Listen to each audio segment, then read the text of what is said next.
Stop that. Stop that.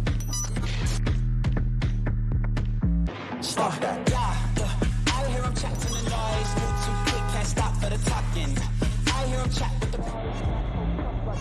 walking. Just too sharp with the prize. White girls let it tell me I'm awesome. Yeah.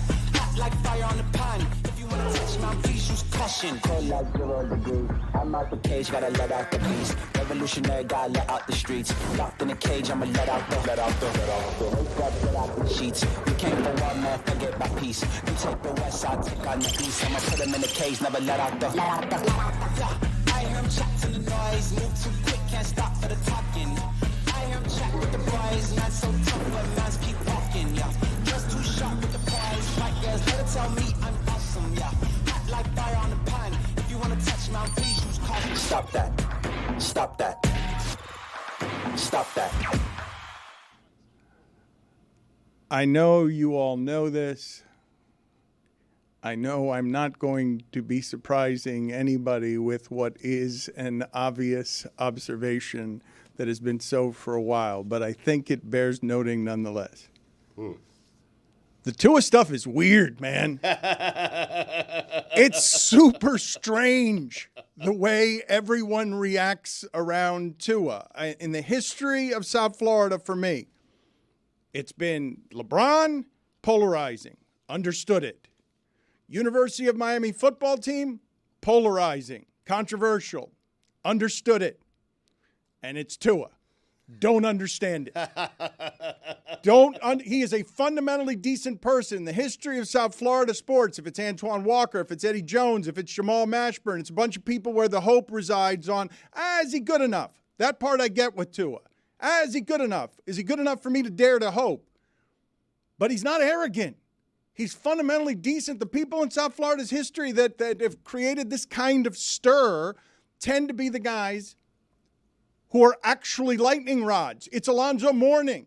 He looks like he's going to spit at you at all times. This is a fundamentally decent human being. And the number of people that I heard from yesterday, Stugotz, that I don't normally hear from, veteran NFL people, all of them surprised because they're like, oh, the quarterback never does that publicly, and that quarterback certainly doesn't do it. Right. And so there was genuine surprise among cynical NFL types that were all like, whoa, he really needed to get that off his chest about how poorly treated he was by Brian Flores. I'd like to give Chris some credit because I believe that his presence made Tuah comfortable. Wow, thank you. Yeah. I agree. Yeah, I really do. I concur. Yeah. Mm-hmm. I gave him a little hug, a little dap Yes. right when he walked in. Yep. You're home here. This is a safe place. That's what he felt. Well done. A lot of this happening with Coach Jason Brown of Last Chance U. Maybe the truth hurts too, and we've become so soft that these kids need sweet nothings whispered in their ears at an all-time high. Flores is a coach for men in the man's league. This is no longer that. A lot of people calling the guy who's risking brain injury soft. Are they forgetting he played for Nick Saban? I know. He can't handle a tough coach. What's happening there? Like what? How do any of you have the audacity to call someone who makes their living in professional football soft? Like, what has happened to the discourse on the internet that this is something that people feel is in any way reasonable? Because the amount of discourse and the amount of discord around this quarterback, it's not reasonable. Right. Coaches are funny, Dan, and fans' reaction to how coaches coach is, to me, even funnier. But if you're a coach and you think you have 70 players and you could treat them all the same way, there's a blanket way to treat all your players, I got news for you. You're a bad coach. You have to learn what makes your players tick, what makes them thrive, what allows you to get the best out of a certain player. And you're hearing from a lot of old school guys because this is what coaches love. Hey, you have to go through some adversity. Hey, you have to be yelled at. No, you don't.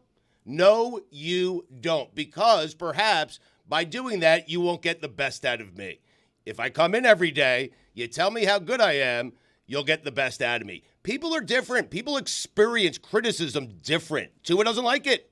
I would say that most people don't like criticism. Athletes are better at handling it than most because they come up through a pipeline of a whole bunch of coaches who are accenting their failure all the time. So they're better. The athletes, in my experience that I have met, are much better at treating failure as learning than other people who are the average person is much more sensitive to criticism than the average football player. Yeah, but not all. You can't make a blanket statement like that for all professional athletes. Some of them, they'll act like they like it. They'll act like they're okay with it. They want to fit in. They're a tough guy. I can take it. Coach is yelling at me, but no. Inside, Dan, some of them are hurting. They don't like it. They don't want it. It's not the way they want to be coached. I am not saying to you that there's a blanket I can throw over all athletes. I'm simply telling you that through the pipeline they come up through, they either get tough or they get weeded out because the criticism is nonstop. It's everywhere. It's correction. It's filed under growth and improvement. I think they're actually better at taking criticism than being made fun of. Prime example being the ESPY Awards with Norm Macdonald.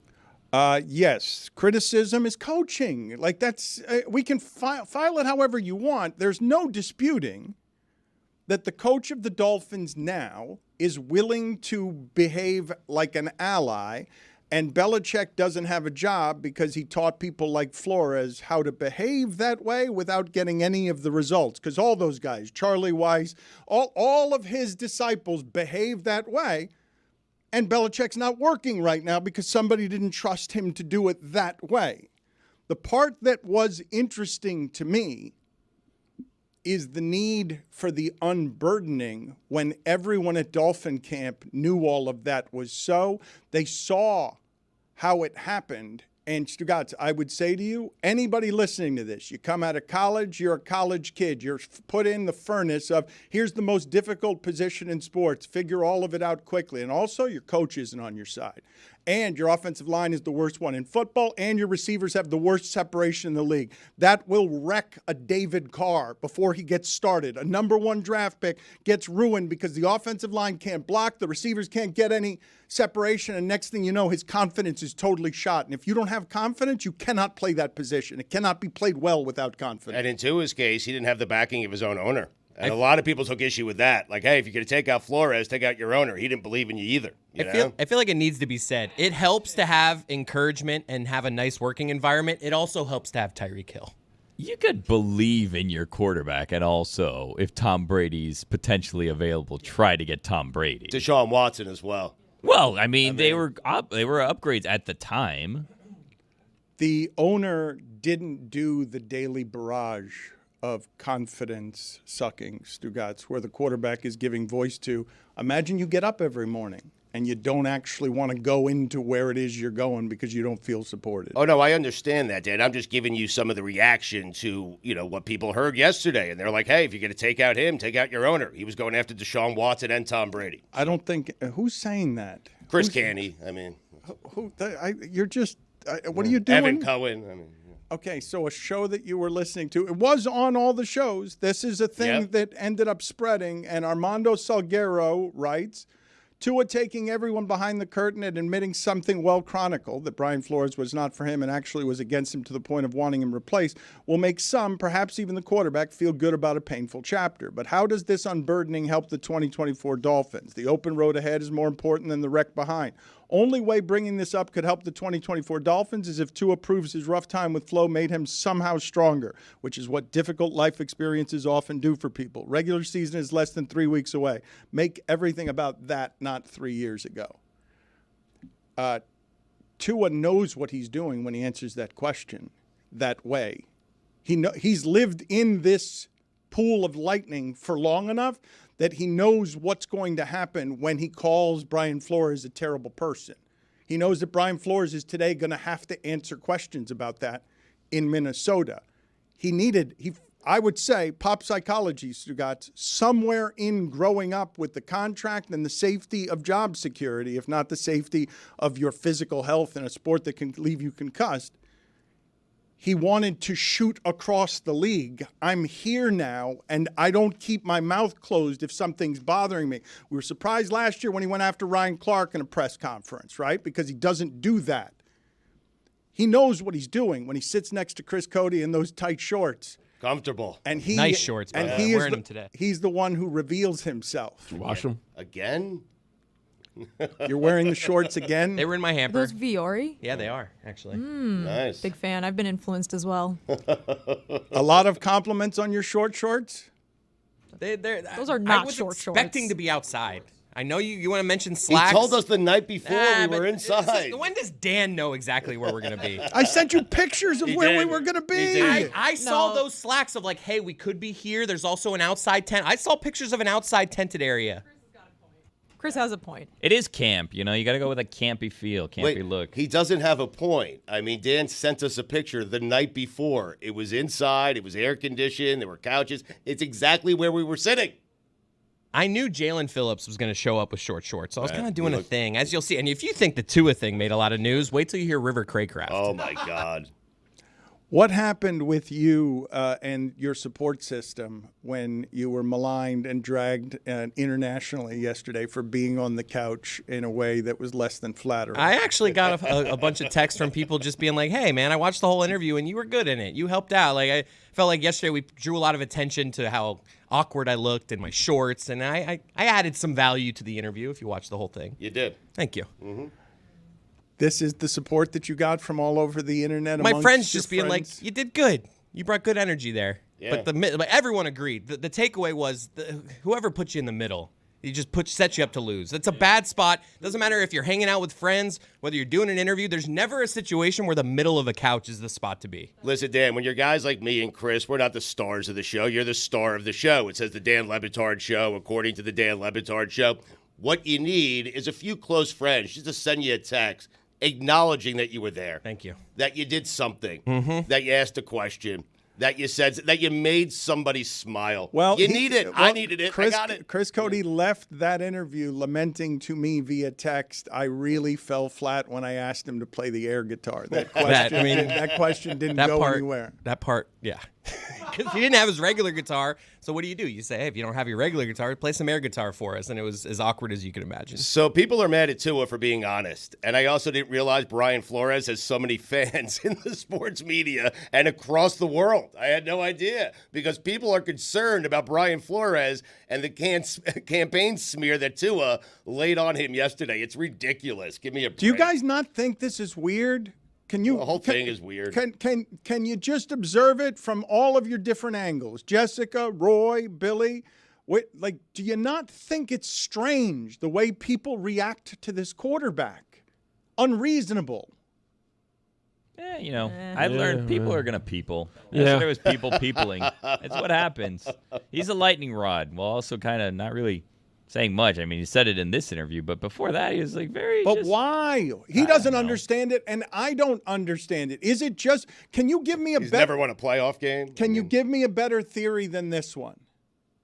Something more reasonable than what I'm about to say. Eddie Jones, Jamal Mashburn, Antoine Walker. These were players that were criticized, and at least in part because there were really high hopes. Zoe too, Alonzo Mourning, really high hopes, and you were always questioning whether those players were good enough to beat Michael Jordan. And they weren't, and you knew they weren't, and so that was part of the polarization combined with their personalities. In this case, the Dolphins have a season of hope for the first time this century.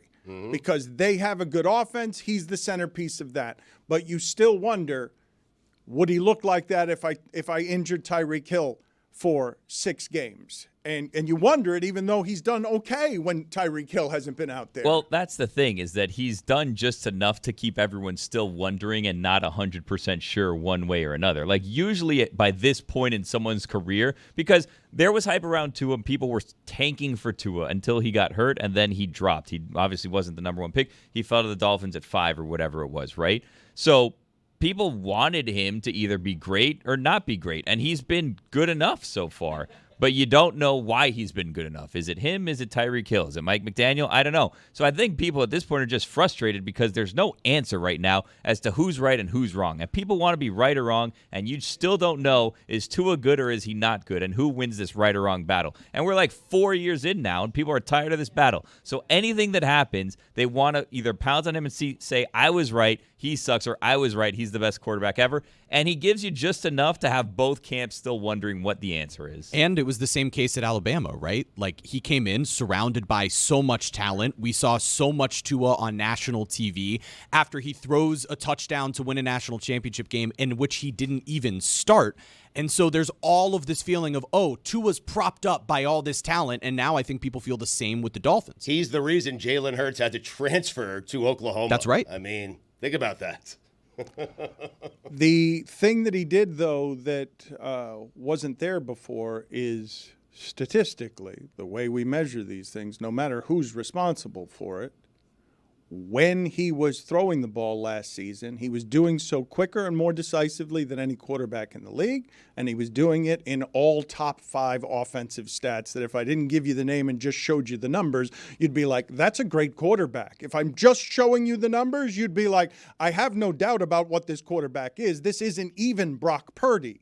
This is a quarterback. You draft a quarterback top 5, and those are the numbers you get. That's a quarterback who's a franchise quarterback. Well, yeah, and he led the league in passing. It was a down year in terms of yardage and leading the league in passing, but you have the out, which the people that want to discredit him in, well, it was Tyreek Hill. Well, look at the weapons he has. He's just throwing it short. Tyreek Hill then gets all of the yak there. That's what the excuses are for everyone. That's not empirically true, though, on Tyreek Hill. I mean, facts don't matter anymore. It's just whatever people want to say is the argument that they're going to make. And then Tuah, in a sense, doesn't help himself in the interview, which was like one of the stranger admissions, which didn't get as much play, which was, yeah, we were just trying to get Tyreek 2,000 yards, which is like, oh, okay. Right. But like, also, we should be trying to win a playoff game if we're the Dolphins, not just getting Tyreek Hill 2,000 yards. But Dan is talking about why he's so polarizing. You don't get this reaction with Jordan Love. He just signed the same contract. I mean, and the body of work is not what Tuah's is. He had 8 games.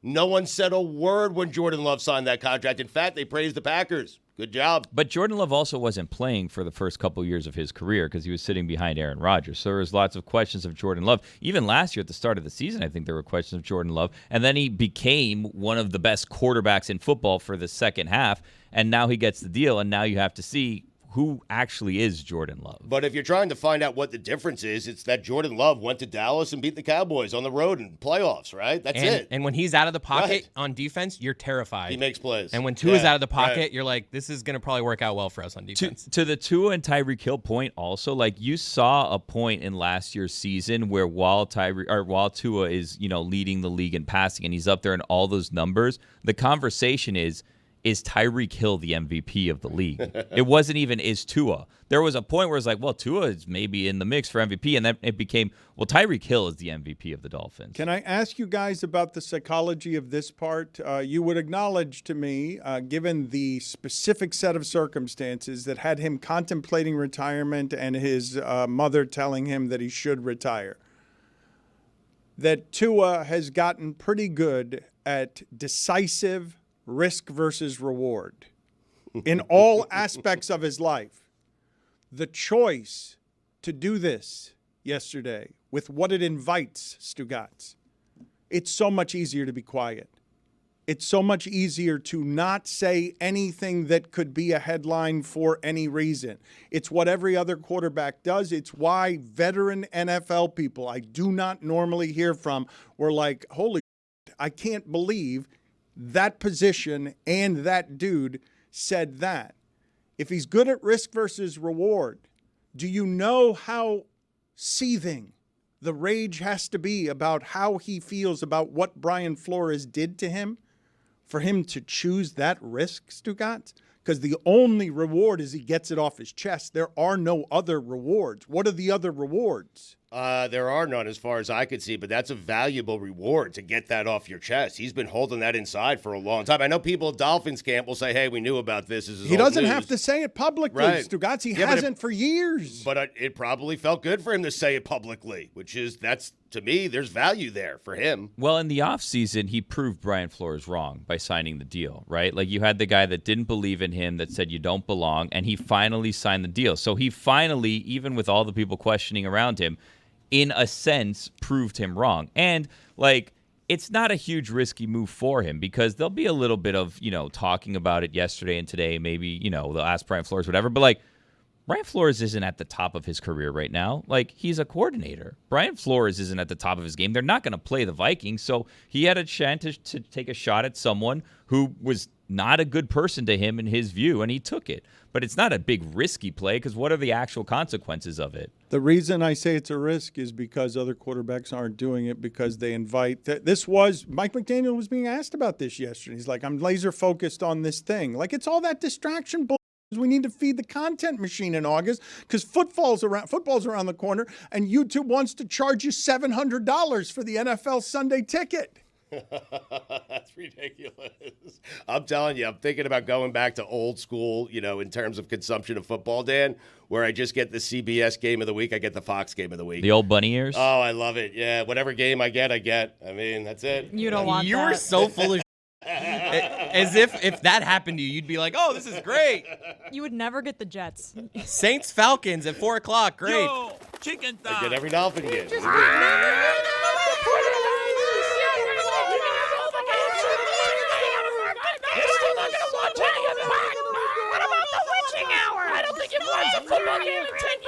Saying anymore. 345 Dexter commercial. Tight budget. Trying to save money. You guys are criticizing me, calling me a liar. Rent a different car every week. That's not true either. Can you guys give me some more information on this Gostin Cherilus, the former first-round pick in football, a very large man who was on a flight to Ireland and allegedly urinated on someone, and the flight had to go back to Boston, which is really terrible for everyone involved. They would have to watch this former first-round pick, 330-something pounds, wander around, hit a passenger allegedly, urinate on another passenger, and they're like, turn it around? Let's get that flight back from Ireland back to Boston. Is there a way they can, vote? All right, passengers, what do you think? Are we turning around here? What if I spit on someone? Is it any bodily fluid? I feel like if I'm a passenger 7 rows back, I'm like, I'm cool with keep going. That's actually a fair question, but who's going to, jurisdictionally, when you're in Ireland, who's going to then, you don't want to arrest someone in another country? I don't know. It just seems like a mess. Although it's the airport, I don't know. Stand up in front of the plane, say sorry to everyone. This is a you're good. substantive crime. This is going to come with a great deal of headaches for Gostin Cherilus, if I'm pronouncing his name correctly. I want to ask the question because he's blaming sleep medication that he had not tried before. And I've talked about this before. Many years ago, probably 20 years ago, somebody got up during a flight and was so drunk that they took a crap on the service cart. That's a thing that happened. And we talked about it on this show, saying, how drunk do you have to be to do something like that in front of people? Urinating on a passenger on a flight when there are these kinds of consequences? I do think sleep medication can do that. I do. I want to give Make you wake up and urinate on people? I want to give this person the benefit of the doubt. I do believe sleep medication, if you get the wrong one, can alter you, but I doubt very much that anyone listening to this is willing to extend that kind of benefit of the doubt to the urinator. You never been really sleepy and gotten up and kind of walked into the wrong room and gone to pee before? You've done this? I mean, I'm not saying How I've hammered done were it, you? but I've got some friends that, I know similar someone, scenarios. I know someone that's done this. They sleptwalked and peed in their closet. I think it was like my uncle. I have or a friend that something. once peed on a computer keyboard. He was so hammered. Yeah. My daughter peed on me yesterday, but it's because my mother-in-law put a water diaper on her instead of a regular diaper, so the pee goes right through. Those water diapers. What's Dan, a I don't know water if you know- diaper? I don't know what water this is. diapers. You don't know what a water. You have a Feels child. counterintuitive. So the water diaper, basically, if you pee in the water diaper, the pee-pee goes in the pool, but it catches the poopy. Oh. Because then it doesn't have the little gels or whatever that absorb the pee-pee when you go pee-pee. So, like, if you go in the pool with a regular diaper, those gels then become, like, full of It would absorb the water. whole pool. Exactly right. Yeah. So, and then your pool has no water. I have noticed in my parenting years that when you're having a pool day with a big group of kids, there are just two ways of thinking. Like, some parents lean into you can pee in the pool, and some parents are like, you get out of that pool and you tell me when you have to pee. And if those conflict, like my daughter, I'm going to be honest, you can tell by looking at me. We're teaching pee in the pool. Right in the pool. We were about to start with Stugotz's day-late weekend observations, but Billy piped into my headset with some breaking news. He is saying that Nick Wright is making a formal public play right now for the top spot in all of debate television because he has dared to go where no person has gone before this offseason. He has a top 5 list of the quarterbacks with the most pressure on them. I this went there season. 3 weeks ago. I mean, Yeah, but you're not. Well, here's the thing. You know how there's Steven's A-list that he does every day, and then there's Mad Dog's A-list? So apparently Nick Wright has a segment where it's called Nick Wright, or it's called Nick Makes A-List. So Nick also has an A-list that he makes, and his list today is top 5 quarterbacks under the most pressure this season, according to Nick. Can you hold on for a second? Because you if I mentioned. must. Yes, if just for a second, just because you mentioned Mad Dog and he was railing against the Mets for having the Tuah girl throw out the first pitch. We're going to throw in a girl there who, went on a YouTube thing and in magazines telling you how to, do a sexual function. Really? That's what we're going to do. Have you seen the video? On camp day at a day game at Shea Stadium. She wouldn't know Tommy Agee from Jerry Kuzman. Yeah, we're going to let her throw out the first pitch. That's right, but that's not the sports. Nobody's going to watch the Mets and the A's because she's thrown out the first pitch. This idea that she's going to bring new eyeballs to sets. What non-baseball fan is going to tune in after she throws the pitch to watch the A's and the Mets on a Thursday day in August? They're not doing that. So the idea that somehow, some way you expose your team to a new audience is a bunch of nonsense. If you're in Nashville, Tennessee, or if you're a country music star and you haven't caught the baseball bug yet, you're not going to catch it because she throws out the first pitch with a team that's 30 under 500 in Oakland and a team that's 500 when you're the Mets. That's not going to happen. Roy, what are you laughing about? She wouldn't know Tommy Agee for Jerry Kuzman. Well, he's right about that. And he also, listen, his point was made when he said camp day. That's a great point. Genius, I yes. didn't realize that when we watched the clip originally. If there's a stadium full of kids there, that's awkward. I think I read that she was there on behalf of a pet adoption thing that she's working with to get pets adopted. By the way, can I just say this about her? One, incredible that we're still talking about her a month and a half in. Everybody thought she has 15 minutes of fame. She waited way too long to capitalize. The fact that this is still going on is incredible. 2, she seems like a great friend. Because I don't know what her brunette friend's name is, but her brunette friend that was in the video with her originally is at all of these things with her. Bad job by her that no one knows what her name is, but she's in the background of absolutely everything that Haley's doing. Running around. She threw out the first pitch to her brunette friend. It wasn't even she threw out the first pitch to Mr. Met, Miss Met, whatever. She threw it out to her friend, and her friend is everywhere with her, but she's the one that's not capitalizing because no one knows her name. I would read a long essay of why we call her Tuah girl and not Tuah woman, because she is 22 years old. Yes, that's totally fair. This is something How that long, we're though? guilty of. More than 1,500 words. 6,000 at least. 6,000? Yes. I read Someone, that in the high cut, school. get on this. All 4 years. Hawk to a woman is the correct way to say that. And, Hawk to a lady. Well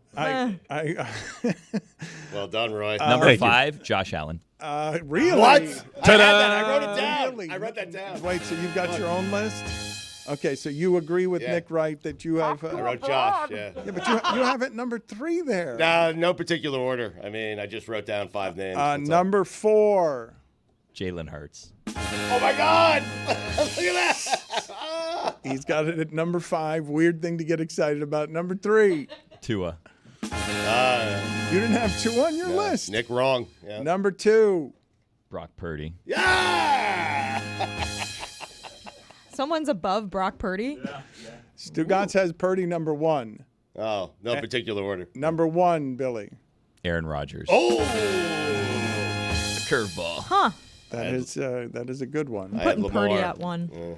Can I get the sound of Sal Licata also going after the Hawk Tuah woman? The Yankees have Aaron Judge and Juan Soto breaking records. Ruth, Mantle, Gehrig, and the Mets have Grimace, and now Hawk Tuah. Come on, bro, I can't take it. I cannot take it anymore. It's ridiculous. And then you wonder why fans get so ticked off and upset. It's embarrassing. Is it the biggest deal in the world? No, absolutely. Does it mean anything on the field? No. But that's the problem. The product on the field isn't good enough, and you're coming up with these silly gimmicks that are laughing stock. It's a joke. Hawk Tuah. I think I just want to talk about this the rest of the show. Classic Stugotz move there of like just getting done with a rant and It's a like great- Hawk Tuah. You Just, have like to stick the dismounting landing. with Yes. just saying the name again. He's learned from the best. That's how you stick the landing right there. That is a great job. Sit back, take phone calls, get a 20 share. I mean, I love it. Good job by Sal. I mean, He really needs to not be that angry about every single thing.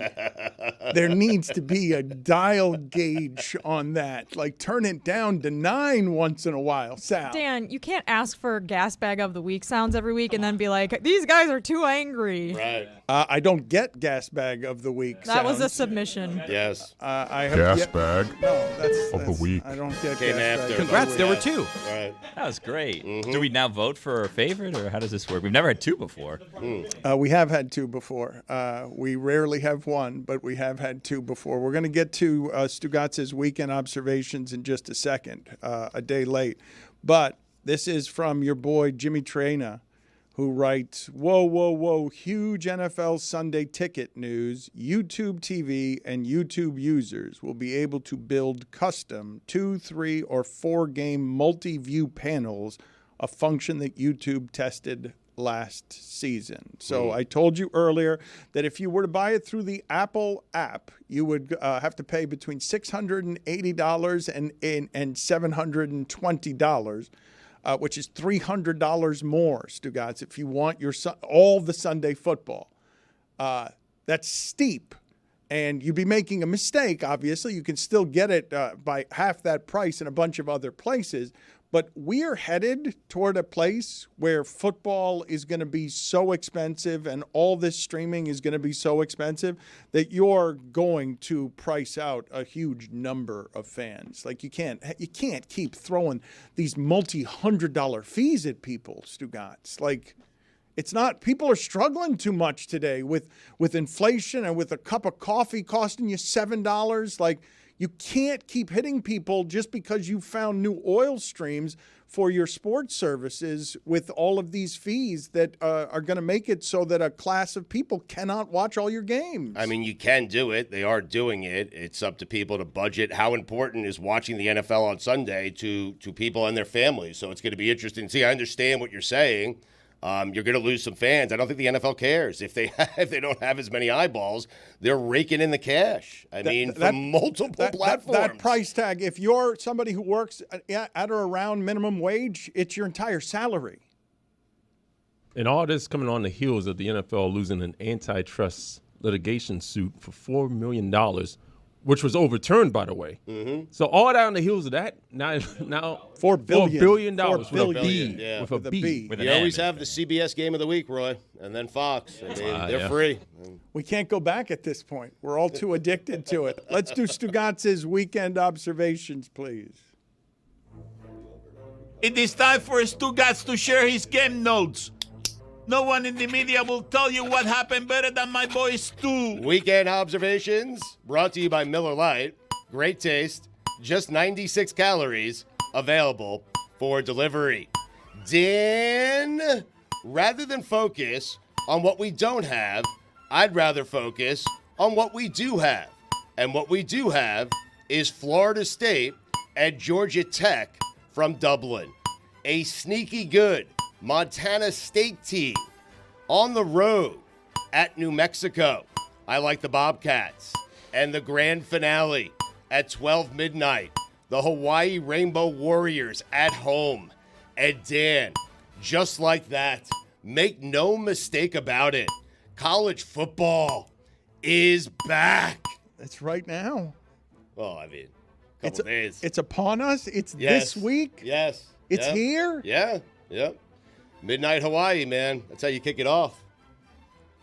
Nothing says Ireland like Atlanta, Georgia. Top 5 athletes or people in sports that connote Ireland. OLI. Al McGuinness. Thank you. Mike Flanagan. Chris Ivory. Ray Shepard.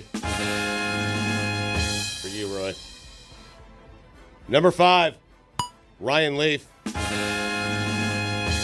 Number 4, Andrew Luck. Number 3, Jeff Ireland. Number 2, Antoine Jameson. Is it Ton or Twan? Jameson, whiskey, you heard of it? Yeah. Antoine, yes, I've heard of it. Number 1, Ken Shamrock. Keep an eye on the Brewers. Whether I'm up or down this week, by Saturday, everything, and I mean everything. What's going on Hawaii? You got it. 37.5-point favorites at home.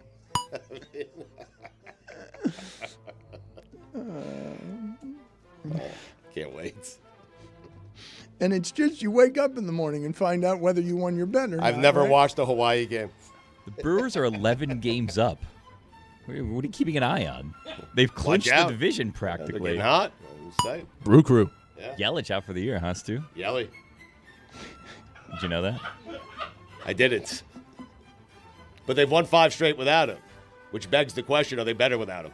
Does beg that question. It does beg that Does. question. It does. Yes, What are you of gonna do? course, yeah, what are you going to do? You're going to beg to hear that question? I'm pretty pleased. The Mariners became the first team in Major League Baseball history to have 6 players whose last name starts with an R score a run in a game. They did it against the Pirates. Arg.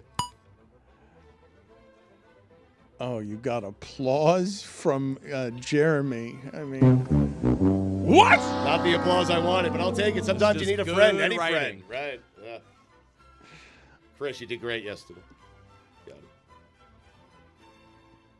it. NBA memes posting that Nikola Jokic passed Michael Jordan for the highest box plus minus of all time.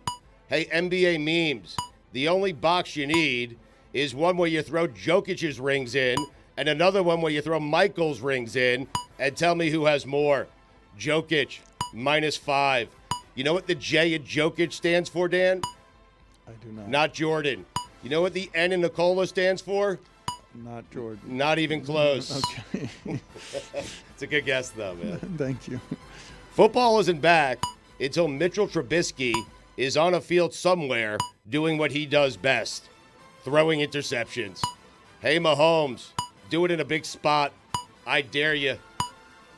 Enough with the no-look pass. I mean, enough. Seriously, we're making a big deal. It was an 8-yard gain in a preseason game against the other team's number 2s. Please. I want to hear about it. Stugotz minor penalty, 2 minutes for Chiefs talk. I'm in the middle, though. It's a delayed penalty. All right. It's a delayed penalty. We have the puck right now. Extra man. How about you look at the guy that you're passing it to? How's that sound? Stugotz minor penalty, 2 minutes for Chiefs talk. Ooh, a double minor.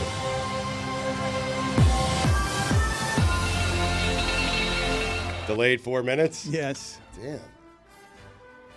The WWE gave Kevin Durant a belt at Fanatics Fest, making it the 3rd time Kevin Durant was given a championship he didn't win.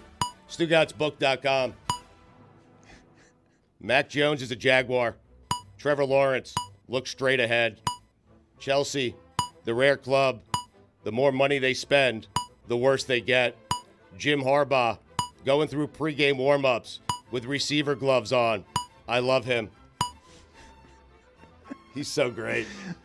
I don't care if he doesn't win a single game. He's awesome. So ridiculous.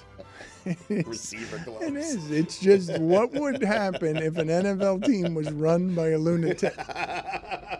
Let's find out together.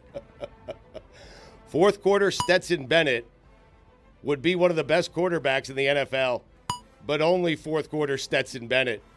Teams should have that, like a closer in baseball or quarterback who only comes in for late game situations. Dolphins had this a few years ago with Ryan Fitzpatrick. Well, think about this. Drive for your life. Tuah or a fully rested Tom Brady? Drive for your life. Tom Brady's on the sidelines. He's 42 years old. His body is rested. 45. Whatever he is. 45. Tuah has played 3 quarters. He's exhausted. Brady on the sideline dissecting that defense the entire time. You call him in for the final drive. How about that? I kind of like it. I am actually kind of maybe in on this idea. Yeah. Call Peyton Manning out of retirement, see if he wants to be somebody's fourth quarter quarterback. Yeah. He's 47. I mean, you'd still take Brady, right, with 3 quarters rest over Tuah. Drive for your life. For your life. For your life. No? It's when you hit the for your life the third time like that, you really push me to the precipice of thinking, would I give my life to this?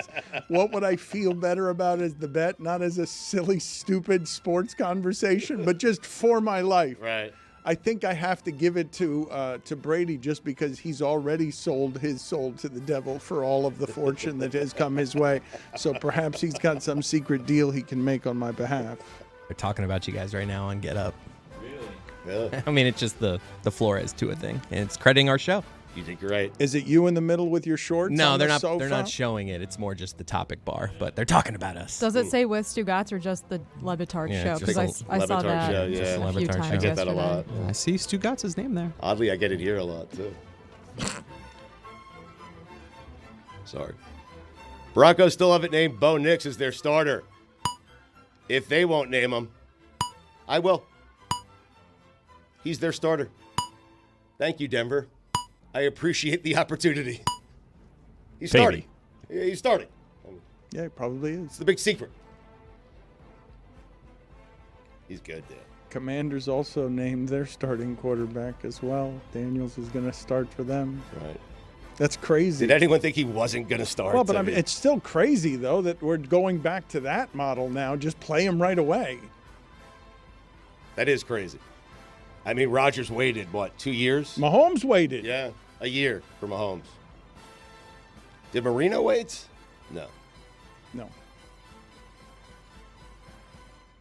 If you try to go for a double and get thrown at second, it shouldn't count as a hit. It's an extension of the play. I mean, But he touched first base. That makes it a single. yeah, but he got greedy and went for 2. So should you not get a single if you get thrown out stealing second? Listen, my observations. Yeah. What about a triple? Should it not be a double? What? If you get thrown out at third, Yes. yeah, no hit. Oh, no hit at all. Yeah. What's the problem? You have to end up at the base safely. At the end of the transaction, you have to be safe at a base, according to Stugotz. The ball comes off your bat. The play ends with you being out. How's You're it out. a hit? Yeah. You're out. It's an out. Mm-hmm. Thank you, Billy. Should a walk be a hit? No, walk's a No. walk. No, walk's a walk. What? That's 4 balls I'm right sorry, there, man. Stupid of me. You sound Walk be a hit. ridiculous. What's the matter with you? You didn't do anything. You just sat there with a bat on your shoulder. Does a home run count? Because you end up back at the same place that you started from. But you're safe. Wow. But there's no But you're out. safe, There's right. no out. And there's a run. Well, Yeah. the umpire right. rarely makes the safe sign at the end of a They home should. run. Yeah. They should. Yeah. Well, they made the trolley sign. Yeah, but the twirly I love sign the is twirly irrelevant sign, if you miss yeah. home plate. That's true. It's premature. Yeah. Mm-hmm. Goose Crowder named the starting quarterback at Troy. Goose, great name. Top 5 people in sports that connote a call sign from a Top Gun movie. Number 5, Chipper Jones. Number 4, Hollywood Brown. Number 3, Goose Crowder. Number 2, Mav Carter. And number 1, George Gervin. The Iceman. Goose Gossage. My list. Okay. Why Chipper Jones? There was Chipper in Top Gun? There was a Chipper, yeah. I don't remember a Chipper in Pilot. Top Gun. There was a Hollywood. There was a Goose. There was a Maverick. There was an Iceman. Okay. Do you have a movie, Hence the list. Dan, that like resonates that much with you that you make references to it constantly? No. Well, he's only got that, Point Break, and Rocky. It's only Tango and Cash. It's the only, and Tango. Well, it's been a while for Tango and Cash. He hasn't mentioned that. in Don't about leave 10 out Rocky years. 4. Yeah, all the Rockies. Rocky 5 never Casino happened. in there too. No, not Rocky Not for 5. him, No. no. I don't like Casino. Long. You didn't like. Oh, sorry. Casino? Clams Casino is what Stugotz like. Bacon?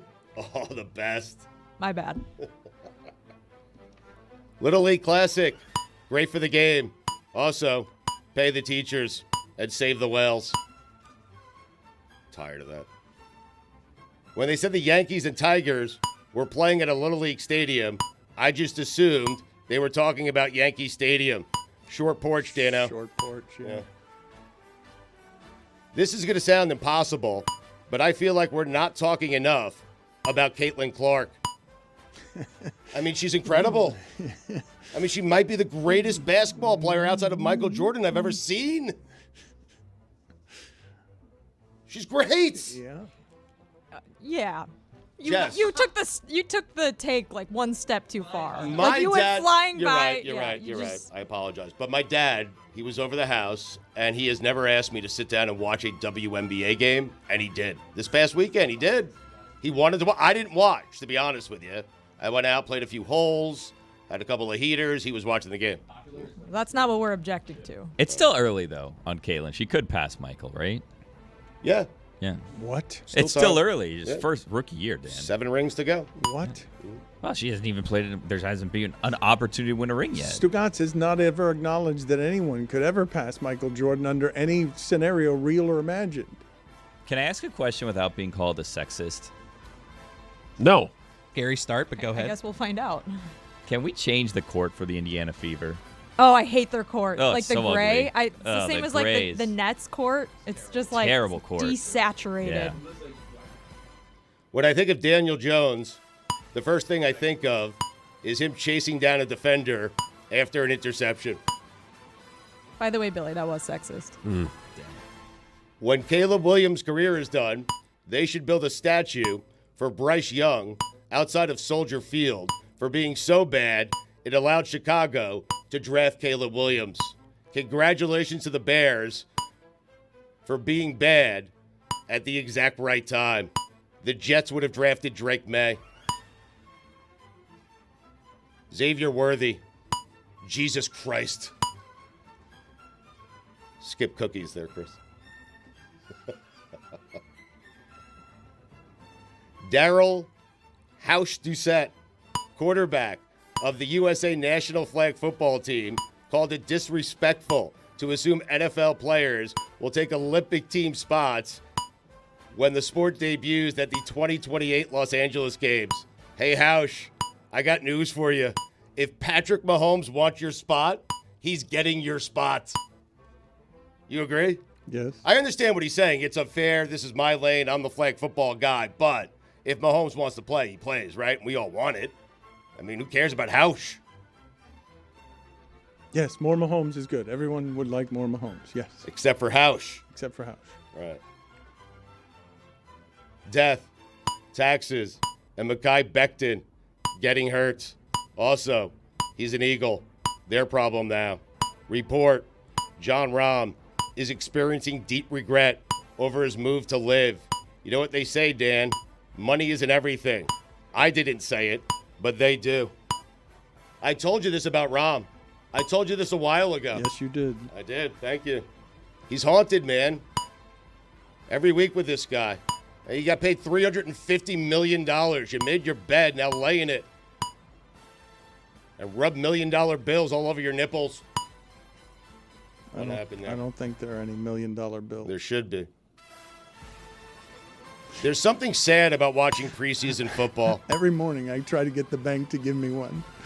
I just go by them. The $1 million bill. Have you guys made the $1 million bills yet for me? There is something sad about watching preseason football. I mean, I watch it anyway, but it never brings me joy. I've never smiled while watching a preseason football game. Have you? Unless someone else off to the side makes me laugh. No, Randy McMichael jumping from the 10-yard line as the that's tight right. end 4th-round pick You. 25 years ago. I smiled in a press box during a preseason game. Joe Flacco is a Colt. Blake Snell has a 1.03 ERA his last 8 starts. He's scorching. You know what they call him, Dan? I do not. Second half Snell. Over that stretch, he has 70 strikeouts. You know what the S in Snell stands for, right, Dan? Strikeouts? Good guess, but no. It stands for second half Snell. I tried to tell you. I tried to warn you. You did try Yeah, both just ways. 5 seconds You ago. did, Yeah. You tried to tell me. I keep having this nightmare that Sam Darnold is going to be great in Minnesota. Sean McVay letting an assistant be the head coach for a preseason game so he could take the day off. Sean, the Stugotz is strong in you. Cowboys kicker Brandon Aubrey made a 66-yard field goal, and Next Gen Stats says it would have been good from 72. What the hell? Speaking of hell, Art Briles. Dan, those are the weekend observations. 4 minutes. Stugotz minor penalty, 2 minutes for Chiefs talk.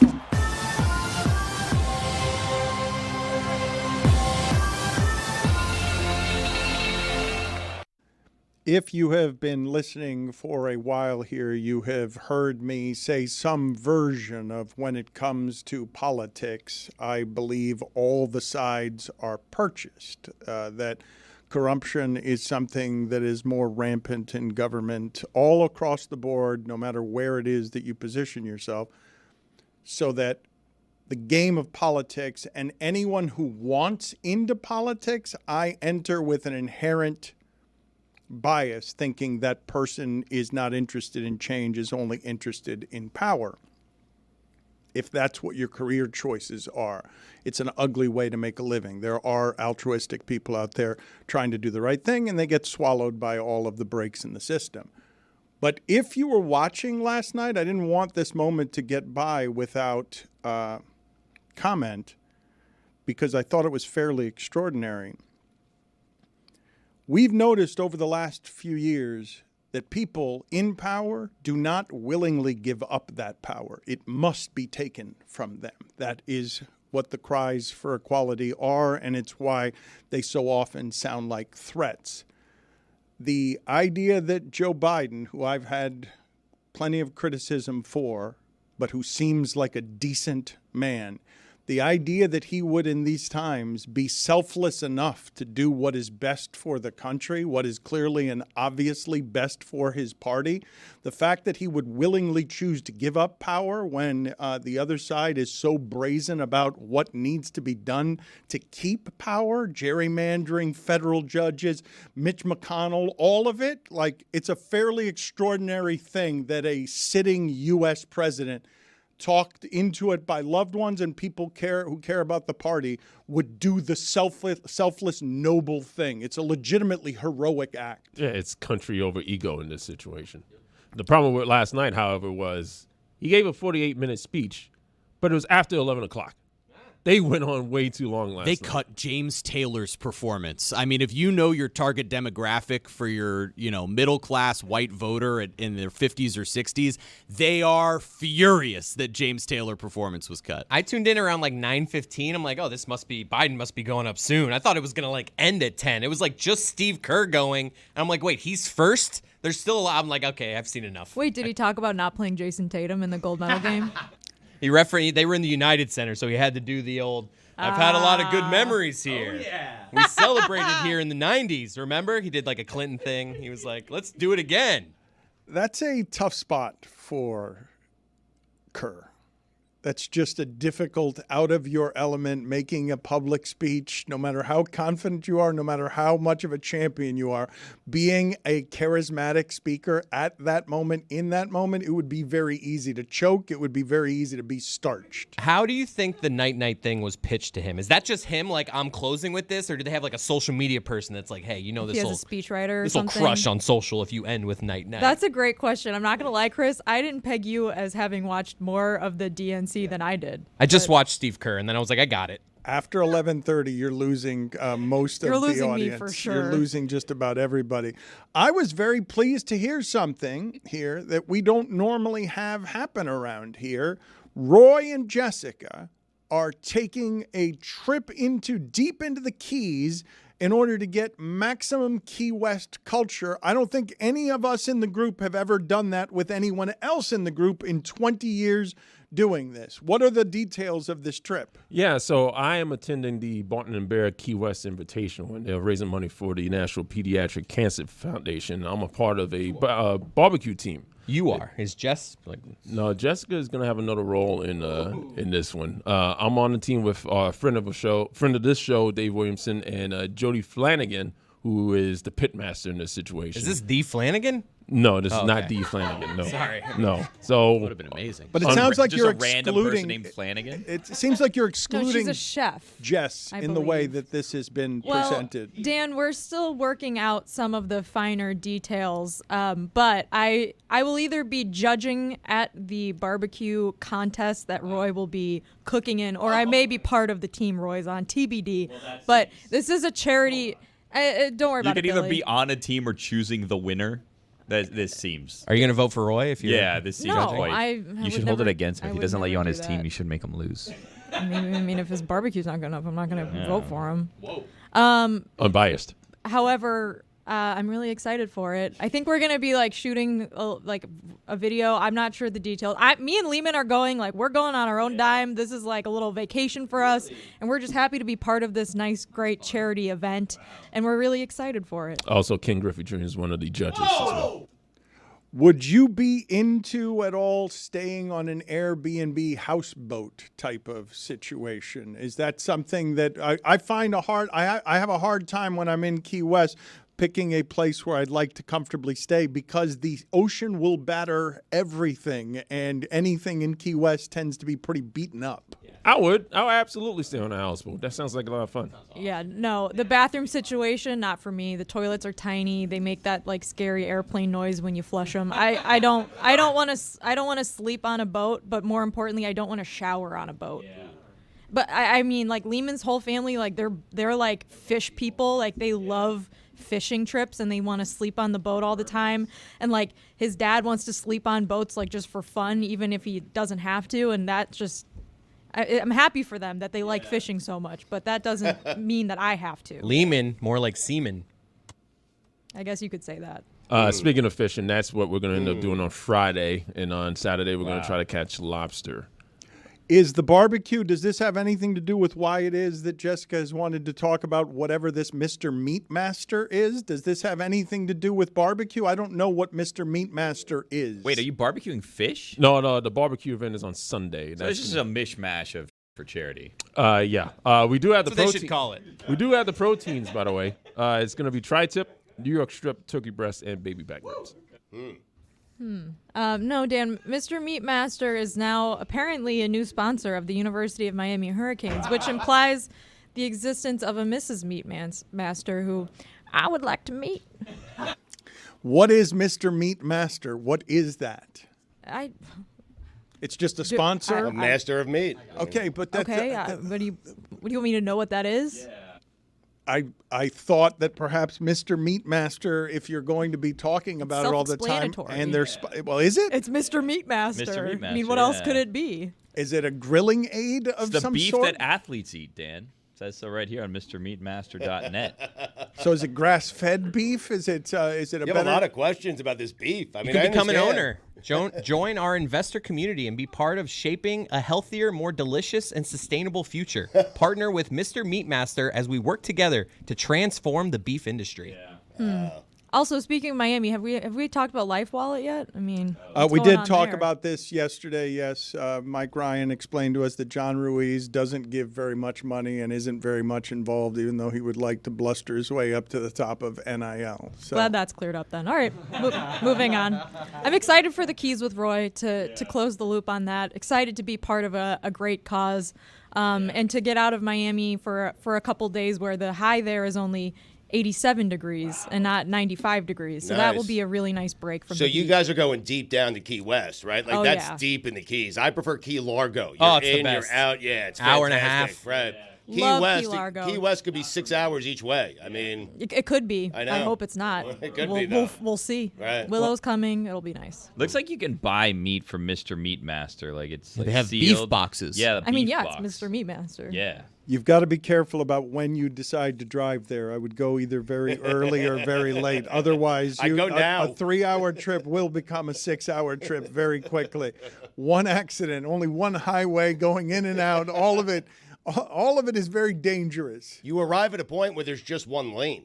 That's the entire That's it. point. I mean, I Right. think that's. I've been there a couple times. Actually, mentioning Greg Cote for a second here. The last time I went to Key West, I texted Greg and I said, Greg, I know you're a big Key West guy. Can you give me some recs? And he never responded. And that was our last correspondence. And now it's too awkward to send him another text message. That was like maybe a year and a half ago. Why don't you RSVP like, hey, waiting on those recs, and then I'll let you know if I'm coming or not. Well, I already put maybe later. How do we handle that if you want to text someone and you realize that the last time you engaged over text, they texted you and you didn't respond? If it's been like 3 months, do I need to respond to that text that I never responded to, or can I just keep Sorry, it I rolling? missed your last one. Like something Yeah, like that, yeah, some stupid like, hey, been busy, Right. just a stupid fake thing. But Oh man, I don't know how I missed this one. My right, bad. this one fell through the cracks, and then you answer it, and I then you love a get to fall what through the you really cracks. wanted to text them about. That time It where you needed depends. me, I wasn't there for you. But Yeah. now I need you. Yes. If it's like a favor and you just totally drop the ball, like someone asking you for recs for something that you maybe had already talked about in person that day and they just totally blew you off, then it's a little awkward. But if it's just like nothing,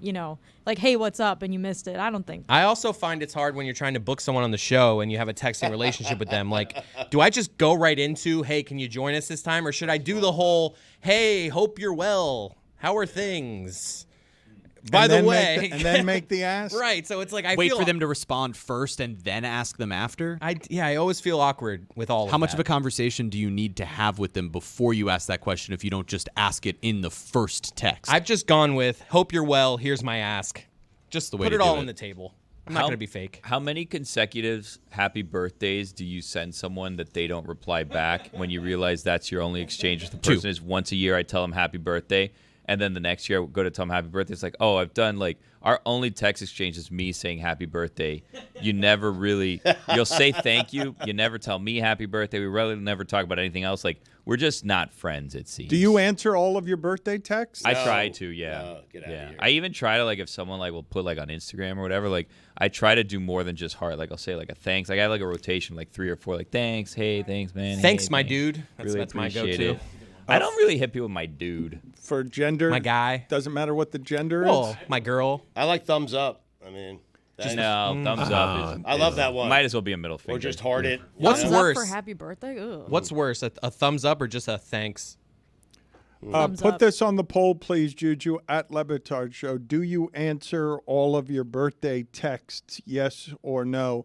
Stugotz, when we started talking about houseboats, I saw Stugotz is very much embracing his descent into old age and the idea of late in life being on a houseboat somewhere, just smoking marijuana and collecting senior discounts. Collecting senior discounts is his life. dream, yeah. It's his life goal. I was mortified when I started getting AARP email. That starts at 55, and once I started getting it, I was horrified by this. My father, all his life, has been trying to get senior discounts. Even when he was in his early 30s, he was pretending to be older than he was because he wanted the senior movie discount. And Stugotz is absolutely a senior discount person. I mean, I love it. I keep getting AARP mail. I keep signing up. Abby throws it in the garbage. Did you get the magazine? Oh, I got the magazine. Did you see who was on the cover of the magazine this month? No, I missed it. Who was it? John Bon Jovi. Oh, my God. Amazing. Wow. Silver Fox. We're getting old together. But I love discounts. And so AARP, while Abby is fighting her age, she does not want this mail, I'm taking hers. Because I am getting 15% off at Hilton Hotels, when I get a Grand Slam at Denny's. I'm telling you right now, getting old is good. No, it's good, Dan. no, that's not true. Getting old, there are benefits to getting old. That's different. 55 plus community, the dream. Beats Yep. the alternative, am I You're right? Swinging Yes. it. You don't have to leave. You play pickleball right there. Tennis right there. Golf right there. You want to have dinner right there. All your friends right there. The hospital rooms are filled with old pickleball people who think that they're younger than they actually are. It's also right there, though. I mean, you could just limp on over from the pickleball court. What's the youngest age to qualify for some sort of senior discount? I think it's 50. No, they moved it up. Before it was like 55, you're a senior citizen. Now they like moved it up to like 65. So People are living too long. Yeah, there's some places that like before, like I think, and I don't want to quote teams here. Before you could go to like certain teams on certain days, and you could get free tickets if you were a senior citizen. And then they upped the age of what senior citizens were. I'm a senior citizen. I'm seeing How on old are you? dealnews.com, Dan, that by being 50, you can get 10% off at Bubba Gump Shrimp. That's what I'm saying. Anyone 50 or older could join AARP. They have a Labor Day sale going on right now, $9. So the AARP magazine will never go out of business, right? Because like your clientele is always the magazine. No one knows how to age. cancel it. Yeah, no, and also like as soon as you think like, oh, only old people read magazines, more old people keep coming. You guys are telling me that senior discounts now begin at 50, or No, this is they just moved it Bubba? up to like 62. They've I gone think. up in some circumstances, down to 50 in others. Yeah.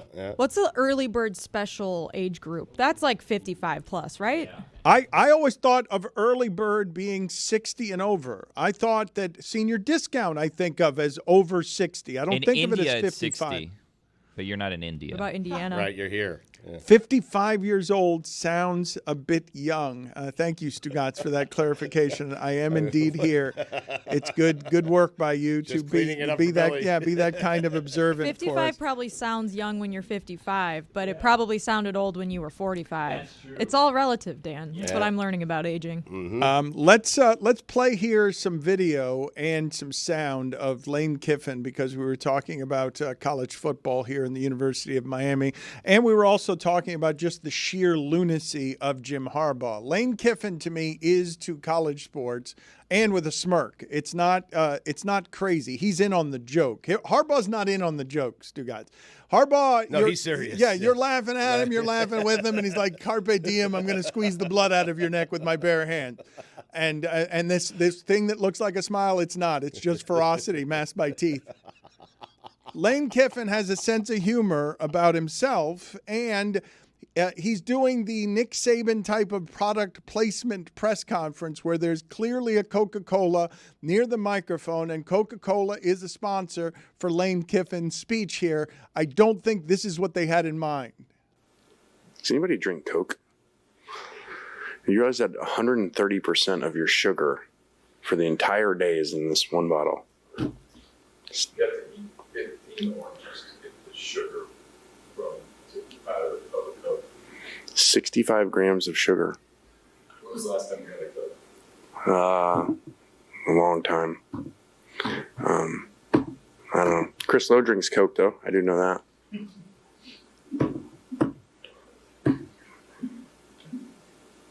All right. See you guys. That is true. You do.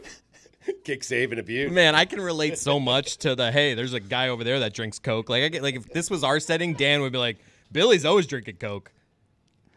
Why is Lane Kiffin taking out what is clearly a sponsor? That soda would not be there unless that they were giving a good deal of money to be around Mississippi football. The other option was Dasani, which was the other bottle in the video. So owned by Coke. Also Owned a by Coke. Coca-Cola product. That's right. He said it like it was a good thing. You get 130% of your daily sugar intake. No, Matt, that's so efficient. Made me Not feel how good he about said it. myself. Think about how many things you would need to take to get 100%. This one product gives you 130. It's like extra. If you get 130 on a test, that's like incredible. I tell all my players to give 130%. There you go. I have not for 2 weeks. I have not talked about anything sports media related. I've not mentioned anything. Billy, I want to start keeping a board in here the way that we used to for race. Number of days I have gone without talking about a sports media topic. That can't be true. It is true. Let's make it 3. You will not. We Well, talked about Charles Barkley like a week ago. Wasn't that last Monday? We gave Nick Wright's top 5 list 2 segments ago. I had 4 of them. I had 4. Me personally, the thing that I thought that you guys would like hearing about, though, an actual sports media conversation that may make some of you nostalgic. Sports Reporters is coming back. Wow. What? Get out of here. Lupica. Oh, my God.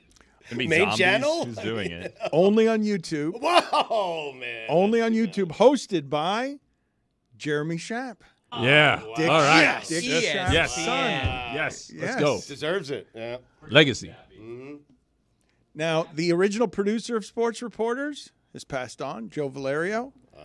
I read that it wasn't going to be necessarily in what's already been taped, sports writers, that it's going to be, the first one's going to be like Joe Buck, Al Michaels. It's going to be a new kind of sports reporters. This is what's being speculated. They couldn't find enough sports writers? The industry, the newspaper industry is so depleted that they could not find 3 sports reporters to sit around an old coffee table. I'm thinking Greg Cote has a shot. I mean, Jeremy Schaap hosting a sports reporter for sports TikTokers would be the best. Yeah. The best. Yeah. Is this something that gets universal applause in the other room, or do we have any dissenters on, yeah, not interested, won't watch, don't have this piece of nostalgia? It's from a bygone age, and television has moved on. We really don't need people gasbagging around a coffee table. Done it since Crossfire. Meet the Press. Crossfire. Not that interesting. Crossfire. Don't need it anymore in my life. I like it. I like it. I like it too, yeah. I don't think Well, I'm old, Jessica though. has any. See, the original Sports Reporters was in Chicago. It was Rick Tellender and a bunch of old-timey, like really old sports reporters. That was the first one. It was Chicago cable access television, and some people got it nationally. They smoked cigars. That was the original incarnation. Then it was hosted by Dick Schaap on ESPN every Sunday morning, and then John Saunders, and at the end, Mike Lupica. But it hasn't been around for how long? Is it now 6 years? It got banished to ESPN2. They ran it off. Football came and stomped it out. Football comes on Sunday mornings and just on everybody. They're like that guy who was flying to Ireland, just pees on everybody, gets everybody out of the business on Sunday morning. And now it's coming back on YouTube, and I ask you, what is the audience for that? The final episode, by the way, was May 7th of 2017. I think there's going to be a big audience, a big old audience, but a big audience. A big old audience that doesn't know how to find YouTube can find an AARP magazine because they're still buying magazines, but won't be able to find how to pay for Sunday Ticket because it's on YouTube. I was thinking about that when you mentioned YouTube, the Sunday Ticket. You can customize your 3 or 4 game box the way you want it. That's a great idea. I'm going to need someone to come over and help me with that. I don't know how to do that. Don't your daughters help you with this? But they're not going to be home. Yeah, but like for $700, you can buy just multiple TVs. That is one inefficient way to do it. Well, no, you're saving money. I could buy like a $150 TV, and I could put it next to another $150 TV, and I've now saved money. What? $150? Yeah, TVs. No. Give me $150. I'll get you a TV. Okay. He will. I can in Miami at a gas station. You could go to Target. You could go to Target right now, and like a 32-inch screen TV is less than $200. It's crazy. I want to ask all of you this question because this happens to me once a week. Once a week. And I think it's because I'm going to assume that it's because of the car I'm driving, and that people assume that if I'm my age in a convertible that I will have cash. Once a week, someone in Miami comes up to me in a van with what is clearly stolen merchandise, asking me if I would like to buy something from out of their van. Electronics. Like, it's obviously stolen, and it happens all the time in Miami. And an alarming amount. And in an amount that I'm imagining cannot happen outside of maybe Los Angeles, maybe New York, the same way that it happens here. That happened to me like 3 or 4 weeks ago. I was at Home Depot and I was getting something for my anniversary, and like some guy was like honking, and I was like, what does this person like need? What do they want or whatever? And they pull over and they're like, hey, I have this entertainment system for your house, and this normally goes for $7,000, but I ordered too many for a job that I'm doing. Like, do you want it? And in my head, I'm like, wait, what? And then he parks, and then he opens the back of his car, and I'm like, okay, I'm getting kidnapped. But I started like looking at this thing, and you and were then like, Stugotz, go home. well, no, he's showing me all these, like, look, you can put this speaker here and this speaker there, and he's like showing me this whole thing. He's like, normally these go for $7,000. And naive me, I was like, this guy just gonna give me an entertainment center? Like, it doesn't fit in my house, but if you're gonna give it to me, like, I can figure out something to do with this thing. And then he's like, it's $7,000, but obviously I wouldn't ask for that much for it. And I was like, this is way too much entertainment system for my house. Thank you, though. And I left. And I didn't get kidnapped. You had to purchase an anniversary gift and you went to Home Depot? Oh, yeah, because here's the thing. Got a grill. Social. Listen to me. Do not betray me and clip this because my wife doesn't listen to the show, but if it's on Instagram, she might see it. Here's the thing. It's our 5th wedding anniversary, which, by the way... Congratulations. Yeah, wood for the grill. How'd you guys know wood? I do the same thing. Yeah. I did good for wood. Well, what? Huh? I did a good one. Like I had a good. What'd you do? Oh. Yeah. Me and my wife went out to dinner, and I had a friend while we were out to dinner set up in our backyard a wooden like a bonfire. With wood because the wood is and you crackling. burnt it. And also, I had what the hell did I have? I had the type of wine sitting there was like wood brine or something. It was like wood something. It Really was the type sunk- of wine. really It was a sunk really into it, huh? type of wine, but it had wood in the name. So That was the most Greg Cody. that's adorable. What I the did hell there. did I have in the middle of your sentence? But that's adorable by me right there. What do Wood you is do? the Wait, theme? Dan, your wood anniversary's coming up soon, Yeah. too, then. What are you going to do? Morning wood. Yeah, now we're talking. I can go to your backyard and set up a little bonfire if you'd like to do the same thing. Yeah, please do that for me. In a penthouse. This episode of the Dan Le Batard Show with Stugotz is presented by Smirnoff. We do game days. Please drink responsibly. The Smirnoff Company, New York, New York. Can one of you young people please give me some assistance here? Someone give Sure. me the kind of information that Stugotz would be getting from Emma and Rachel when he doesn't know how to program his Sunday ticket. When I'm going through Netflix, can you please explain to me why it is that Enough some of of them. the things that I am checking in on, I cannot get a trailer? Why do some things not have a trailer? I will not watch your show if you do not give me a trailer, no matter what word of mouth it's been given. And I don't understand why it is that some of my things, and it's not a few, it's quite a few, don't have a trailer. I feel like I'm on the other side of this because I don't like it when the trailer just starts. Yeah. Like, I want the button where it says play trailer. I don't like it when I scroll past something and I'm thinking if I want to watch it. Let me And all of a decide. sudden, the Yeah, trailer's in my right. face. And then there's a bunch of words in the way you can't really see what's going on. Then there's other ones that you click trailer and it's just like a random scene in the middle of a movie that starts playing. Enough of Netflix, by the way. We can finish your Netflix topic, but I'm No, that's over them. no. I'm done with them. You guys I'm didn't not, give me any help. but It I'm does not. happen to you, right? I've never watched am I the only one that doesn't watch trailers on Netflix? I don't have a choice because they just start playing. They're making you purchase it without a preview. There's nothing wrong with that. Well, you're They're not saying, purchasing, hey, it's Netflix. Well, they're Netflix- making you watch it without a preview because any preview could be good. You can make any show or movie look like it's going to be the best show or movie in the world. They did it with the program.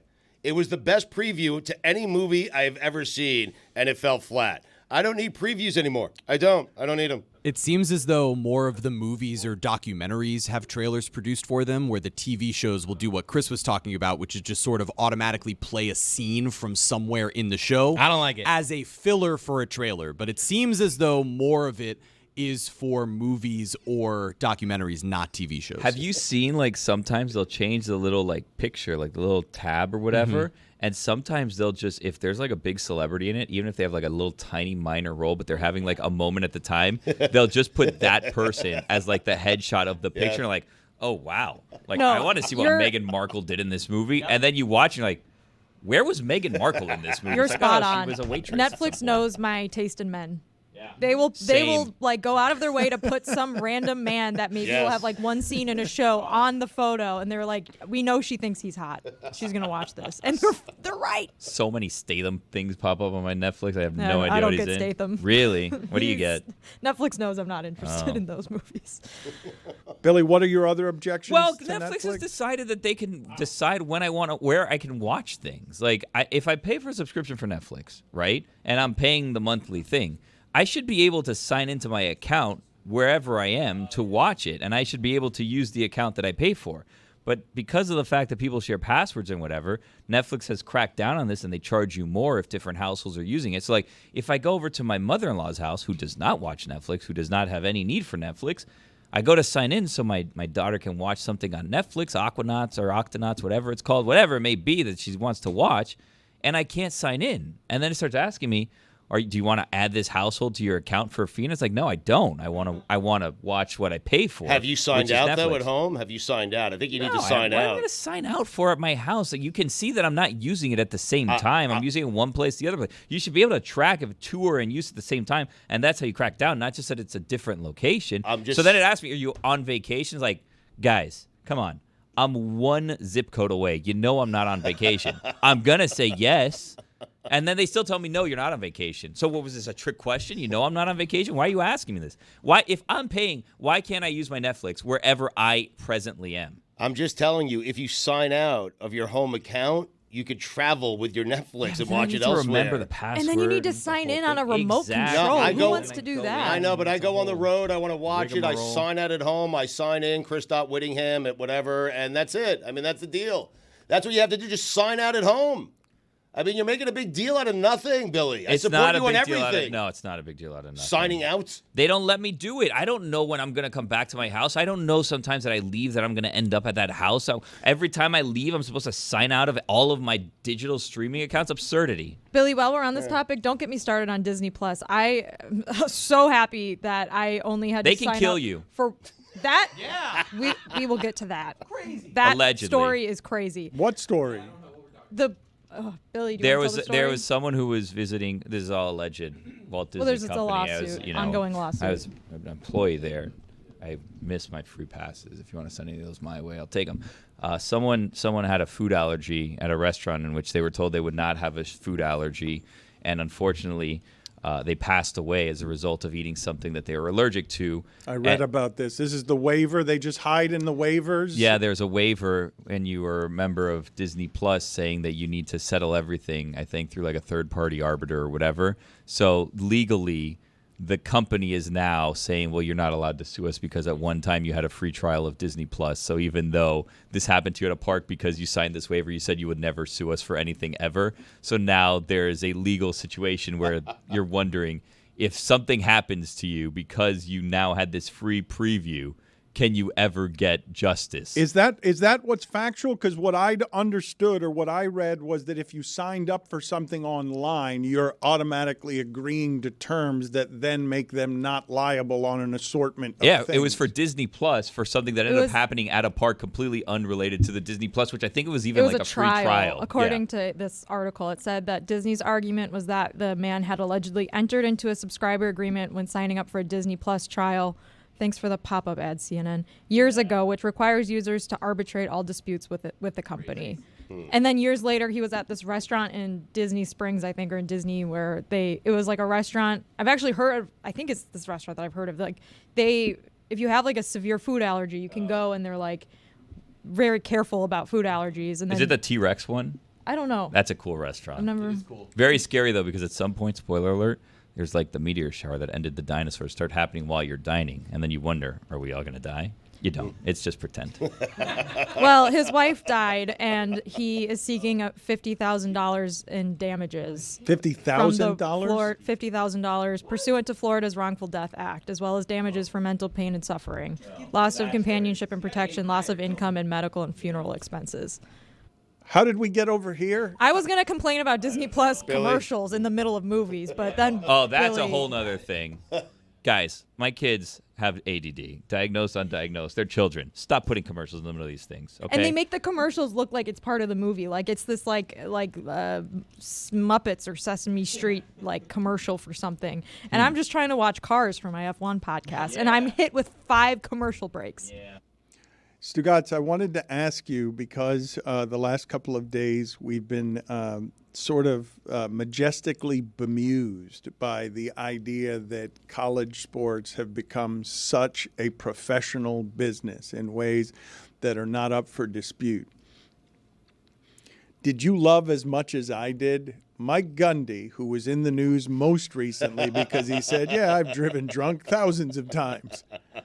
Mike Gundy, most famous for I'm a man, I'm 40, 15 years ago. Mike Gundy is now saying at Oklahoma State, which hasn't won a meaningful game the entire time Mike Gundy has been there, that Mike Gundy would be out loud saying Stop asking me for money, kids.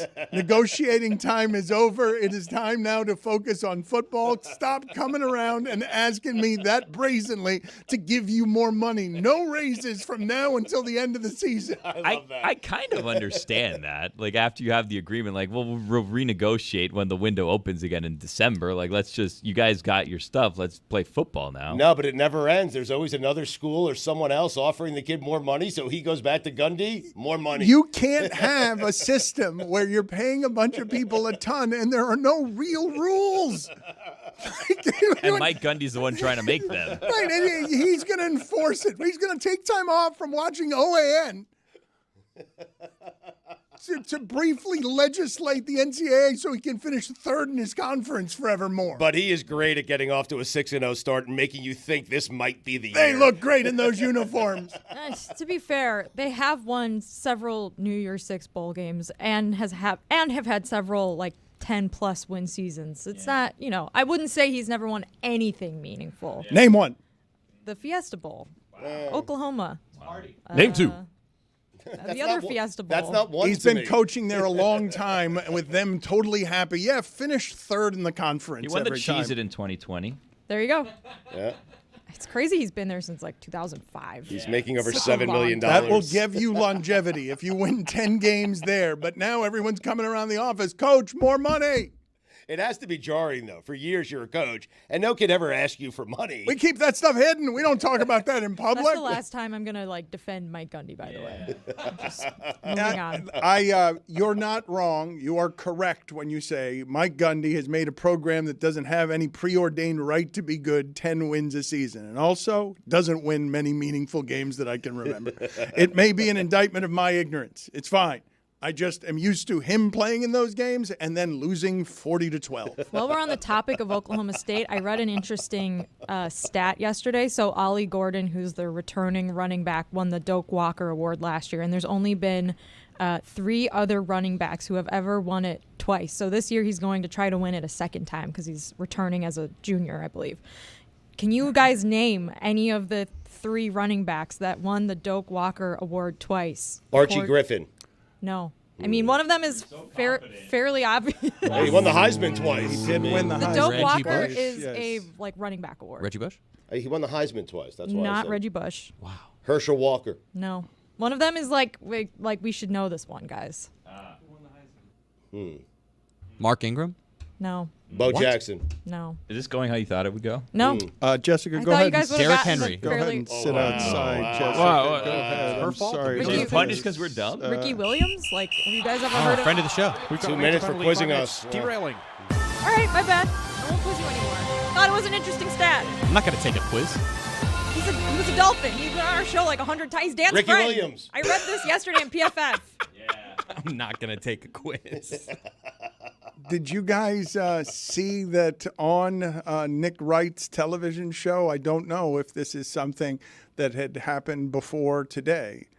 I saw Eric Mangini make his return to television. For all I know, he's been doing it for several months, several years over there. He disappeared for a while.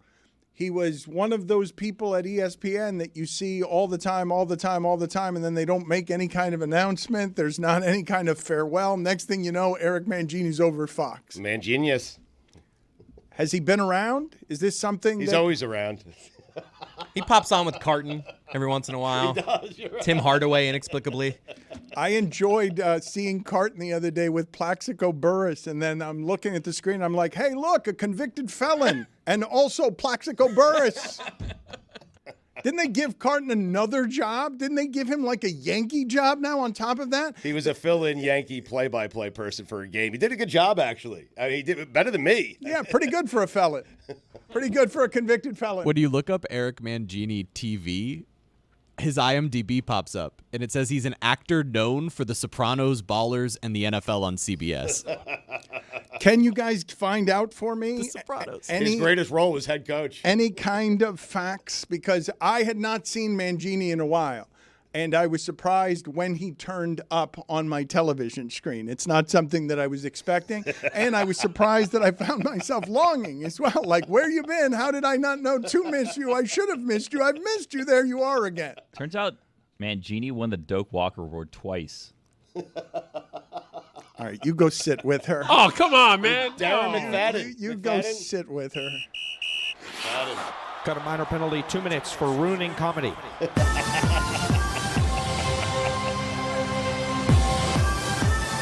Eric Mangini was actually in The Sopranos. Yes, I know. He wasn't making that up. I don't remember that, but I just looked at the scene. They're in a restaurant, and Sopranos like, look, the Jets coach's over there. That was a joyous time. That was a very good, that's a great limited fake, terrible mafioso. Let me end it there, please. Yes, I'm not going to ask you for any more of this, but what a lightheaded time in Jets football. Mangini was called Mangenius because he was going to be better than Belichick, who resigned from the Jets on a napkin.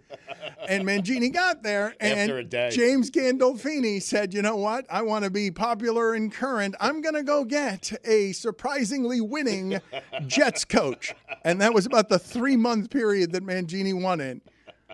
And it was a pop culture phenomenon to get Eric Mangini on The Sopranos. I just want to play a little clip from this. This is great. All right, I'm going to play it. It's not playing. Yeah, you mentioned that. He's going to throw you in the bounty box. Is this Lewis's fault? This is good production I'm getting today from the whole group. All right, you know what? I'm going to break. I'm going to break, yes, with Billy and Jessica keeled over at how bad Chris is at his job. It's the Jets coach, sweetie. I'm glad we waited for that. It was totally worth it. Oh, man, I loved it. That was great. Totally worth it. James Gandolfini just doing a head nod over to where Eric Mangini was The Jets coach. sitting as a cameo appearance. Play that again for us, please. Why did you exit out of it? You finally got a found victory. it. I'm like, all right, we're good. Exit this thing out. Retiring. Back to you, Dan. You're playing for overtime. No, just get it and play it sporadically Chris, here. just say it like James Gandolfini. He won't know the difference. Yeah. It's true. Yours was pretty good. You're Hey, the limited. Jets coach. There you go. Stugotz, I can make the argument that It's the Jets coach, sweetie. that HBO is responsible for 3 of the top 5 television shows of all time. That one, Succession, and The Wire. I would make the argument on behalf of all 3 of those for a personal top 5.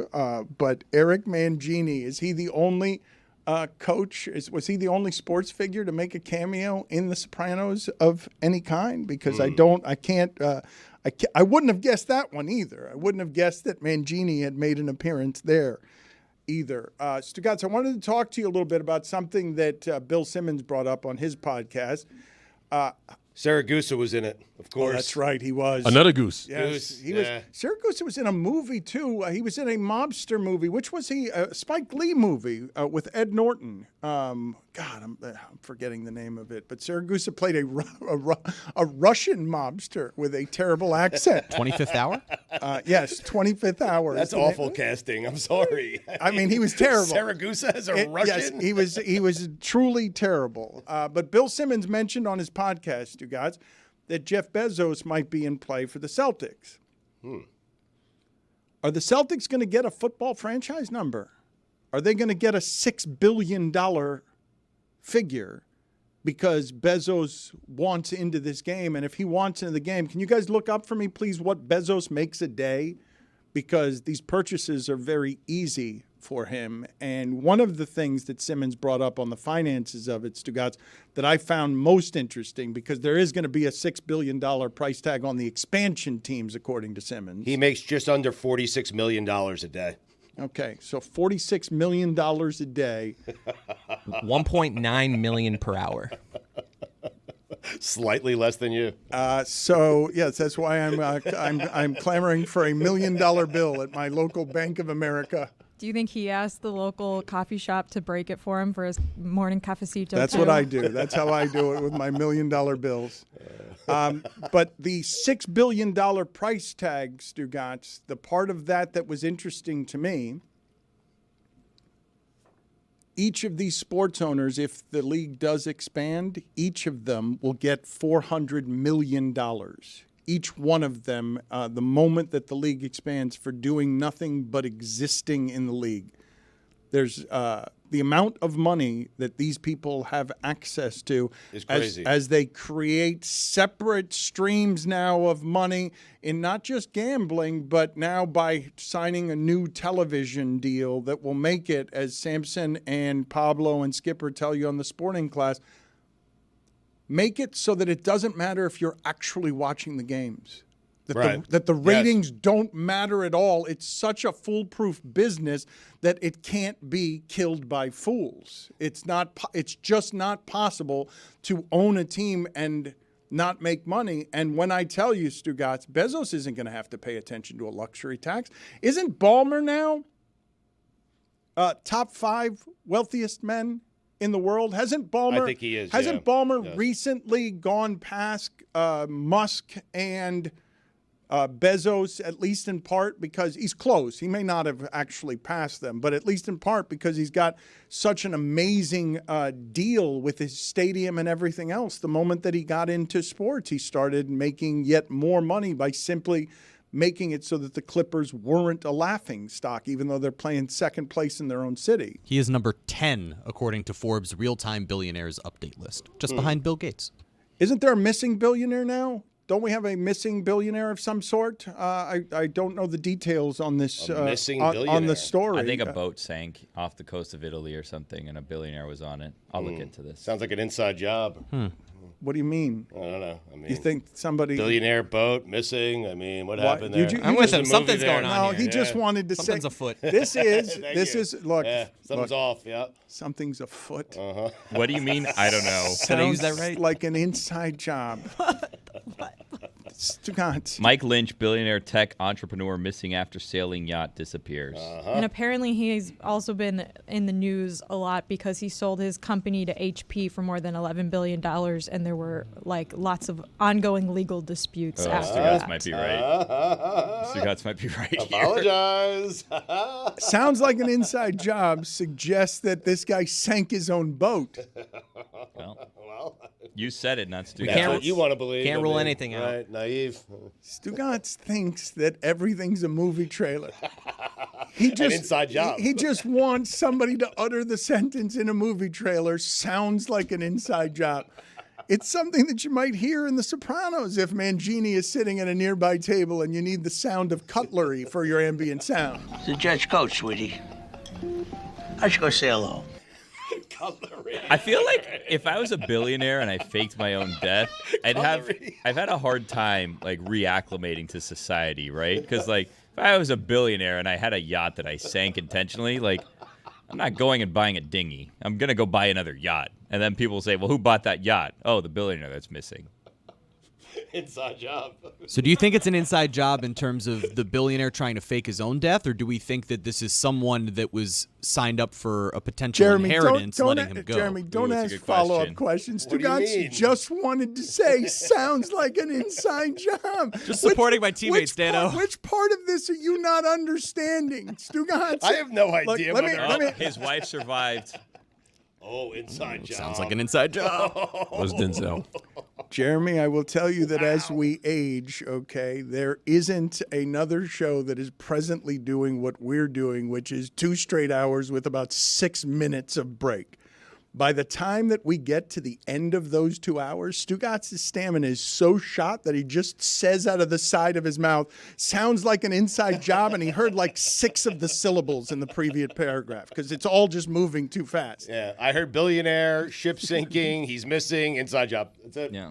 I mean, we've seen how many times Bourne goes down and all of a sudden there's someone waiting with one of those like little jetpack things underwater and you give them one of those little oxygen tanks. All of a sudden they're looking in that crap river over there in London or wherever it was. People were getting sick.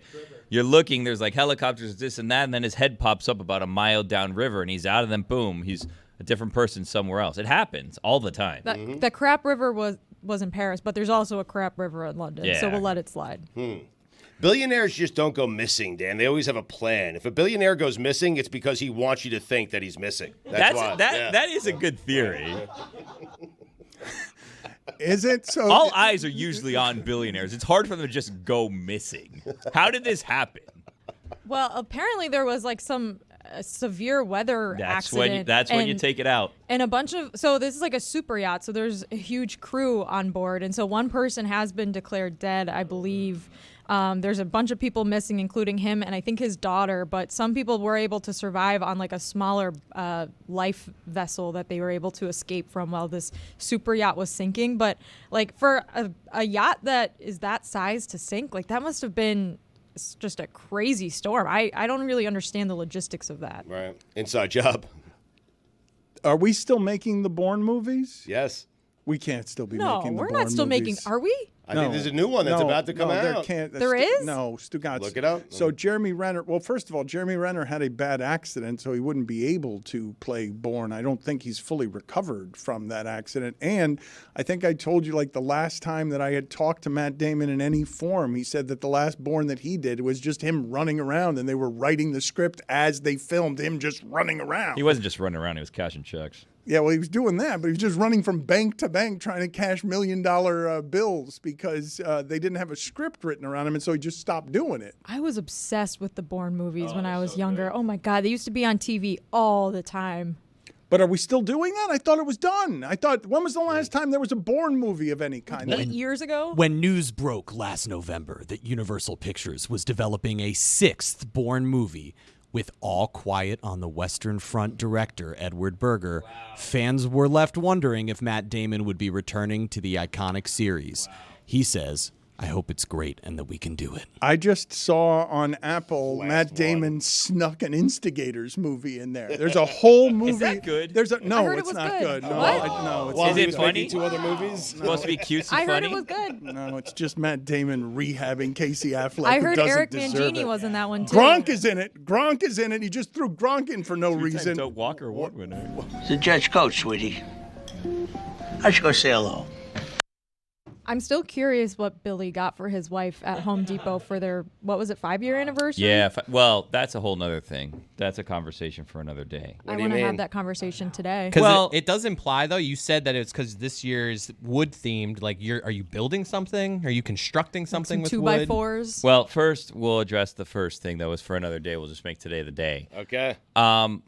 When you get married, your like years reset like that. I feel like I should get time spent. You know what I mean? Like in the relationship. How long did you guys date before you got married? Like a long time, like 8-9 years, something. So this like would that. be like your 14th or 15th anniversary, which is crystal apparently. Okay, well then let's go back to wood. Or then. We're fine with wood. Let's reset at 5. Do you guys acknowledge your pre-marriage anniversary? No. I don't either. No. We stopped. No. We just focus on one now. Yeah, then people say like, how long you been married? It's like Wait, 5, but you don't understand how much work I put in beforehand. Like, So you change your anniversary date, like once you get engaged?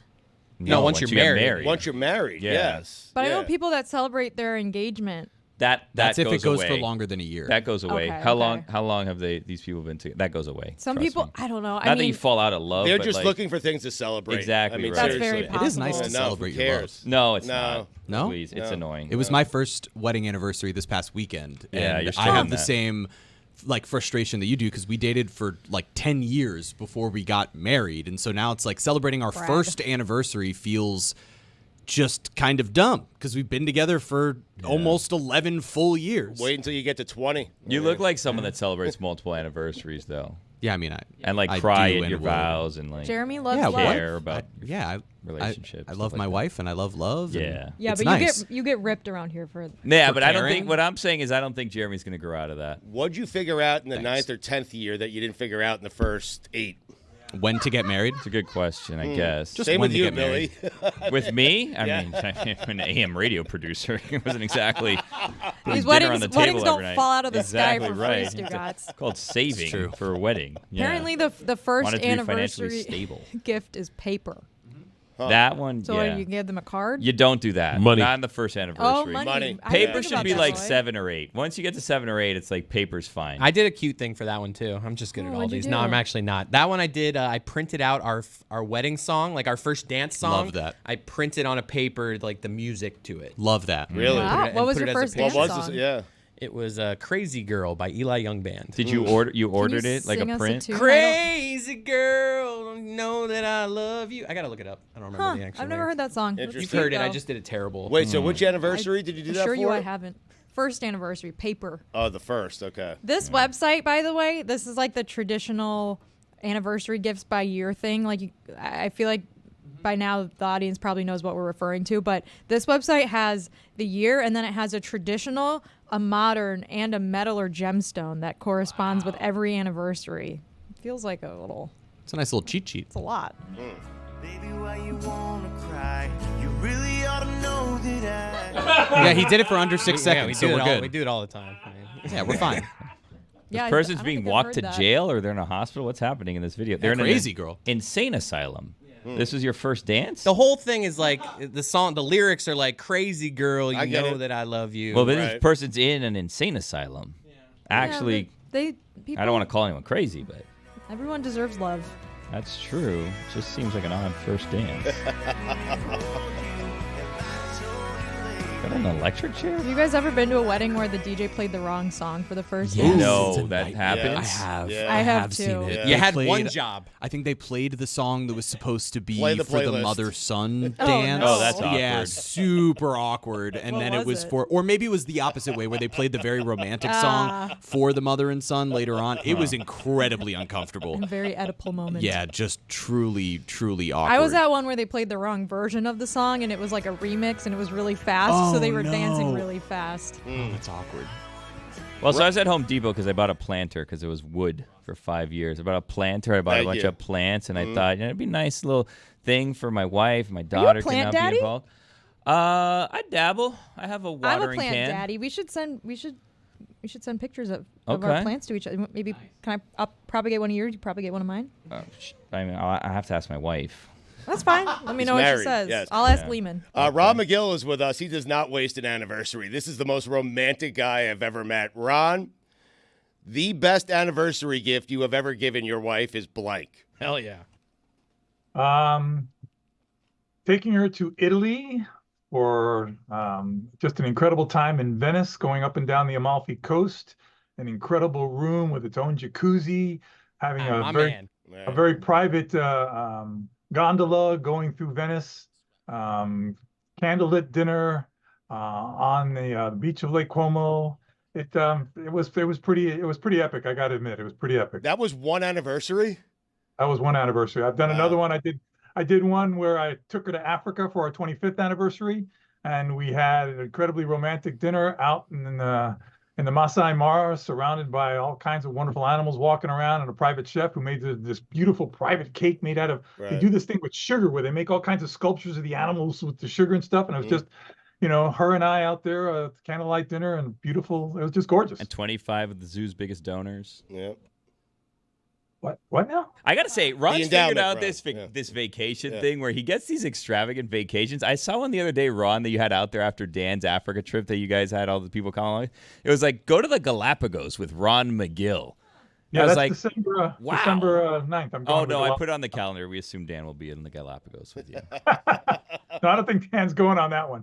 But no, it's going to be an incredible trip. I mean, I've been to the Galapagos several times, and it's really another world. It's like a place lost in time. It's islands lost in time where animals have no fear of you. You know, when you walk up, you go swimming in the water there, and sea lions come right up to your face, and they blow bubbles in your face. It's hilarious.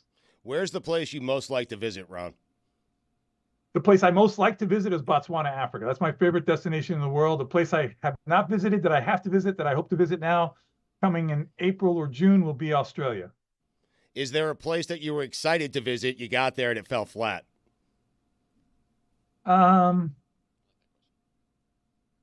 Not really. I mean, Italy was really nice, don't get me wrong, but my wife is really big into art, and I like art, but she's really big into going to all the different churches and seeing the different arts and the sculptures in the churches. And after a while, I was a bit churched out. No, nothing against religion or anything. It's just after a while, going to all these churches and seeing all these sculptures and all these paintings.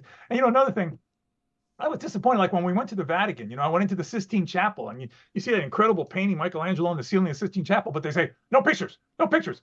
And I don't understand why you can't take any pictures if you're not using a flash. There's nothing, when you take a photograph, my camera makes no sound with the shutter or anything. I'm not using a flash. The reason why they don't want you to take pictures is they follow you out into the gift shop, and then they sell you all these pictures for this tremendous amount of money. And I'm thinking to myself, you know what? No, that's not happening. So my wife was very, very nervous because I would just take my camera blind and I took all these great pictures like I wasn't looking through the camera. I kept it to my side and I just walking through. I did that too, Ron. I did it with my phone when I was in there. I was like, I'm not missing this. I mean, they're classified because you know what? That's just ridiculous that here you are in a supposedly religious place that, all this great stuff that God is supposed to do. You're supposed to appreciate this stuff. And you can't take any photographs. The only reason is because they want you to spend more money when you go out to the gift shop. And they got placemats with the Pope on them and spoons with the Pope's head on it. Well, come on, stop. You should do that at Zoo Miami. Seriously. No pictures. You have to buy them. No. Capitalism. Zoo Miami, we want you to come here and take all the pictures that you can. All right. It's a camera flash thing, though, isn't it? Isn't the camera flash? It is. Now, I understand that. Yes, flash can degrade. There you go. I'm proud of you, Chris. I'm proud of you. Jesus. Flash can certainly degrade the paint, so you don't want to take any flash. And even I can understand the clicks of your cameras. If someone's in there going, true, it's disturbing to people who might want to see. But if you're totally silent, you're not making any noise, and you're not making any light. Stop it already. Stop it. Stop this cash cow drive that you're trying to make me buy your crappy little stuff in the gift shop. Well, some tourists too, like they aren't really the most careful. Like I was at a museum once with my grandpa, and he almost knocked over a Monet. So really? Wow. I understand. It was but that has nothing to do with taking a photograph of a Monet. That's nothing to do with taking a photograph. You can stand back and take the photograph and not do anything. Adding a camera to the mix would have just made it worse. Yeah, well, whatever. But what are you doing with, Chris? When have you looked at those photos? I haven't since. Exactly. So you did it just because they told you can't. Right. Zagaki. Ronnie, man. Ron, Jess is going to Key West, but Greg Cote didn't give her any recommendations. What should she do? I got to be honest with you. I'm not a person who goes to Key West a ton. As you guys know, I've never had an alcoholic drink in my life, so that kind of evening circuit of bar hopping is not a big thing for me. I've been down there a couple of times for Fantasy Fest because I just love watching decadence and watching how alcohol makes people really look stupid. Key West, I think some of the other keys actually offer much more beautiful opportunities when it comes to the diving and the snorkeling and stuff. I will say this about Key West: the cemetery in Key West is really cool, and of course Hemingway's house. I was going to ask you, the polydactyl cats. Can you explain how that happens? Yeah, it's a product of inbreeding. It's these cats that basically have a gene that creates that extra finger, the six-toed cats, and because that population's been kept kind of captive in that area there, they just kept inbreeding with each other, so that gene keeps getting passed on. So you've got basically these deformed cats that are not a reflection of good, healthy cats, but a reflection of inbreeding. Why are you heckling Hemingway's house? What's the matter with you? Overrated. Last thing I want to do there. I'd rather be at Hog's Breath.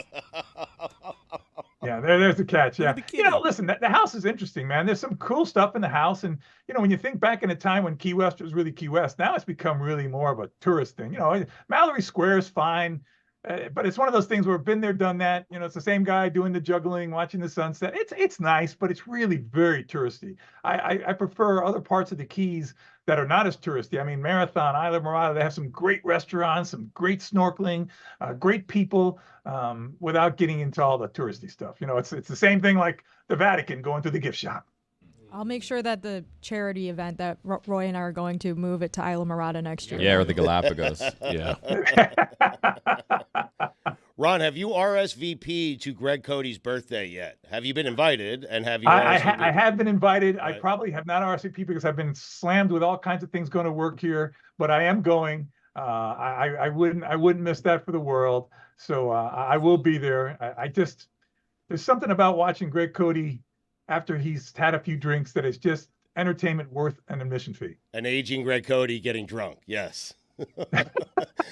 I feel like you're not. He's entertaining. I feel like you're not going though. I mean, no, Stugotz, are you going? I RSVP'd +1, so I'll be there. I think. Okay, yeah. I'll be there +1 myself. Yeah. I'll be there +1 myself. I like to RSVP early. That gives me plenty of time to think of an excuse to get out of it. You know what I'm saying?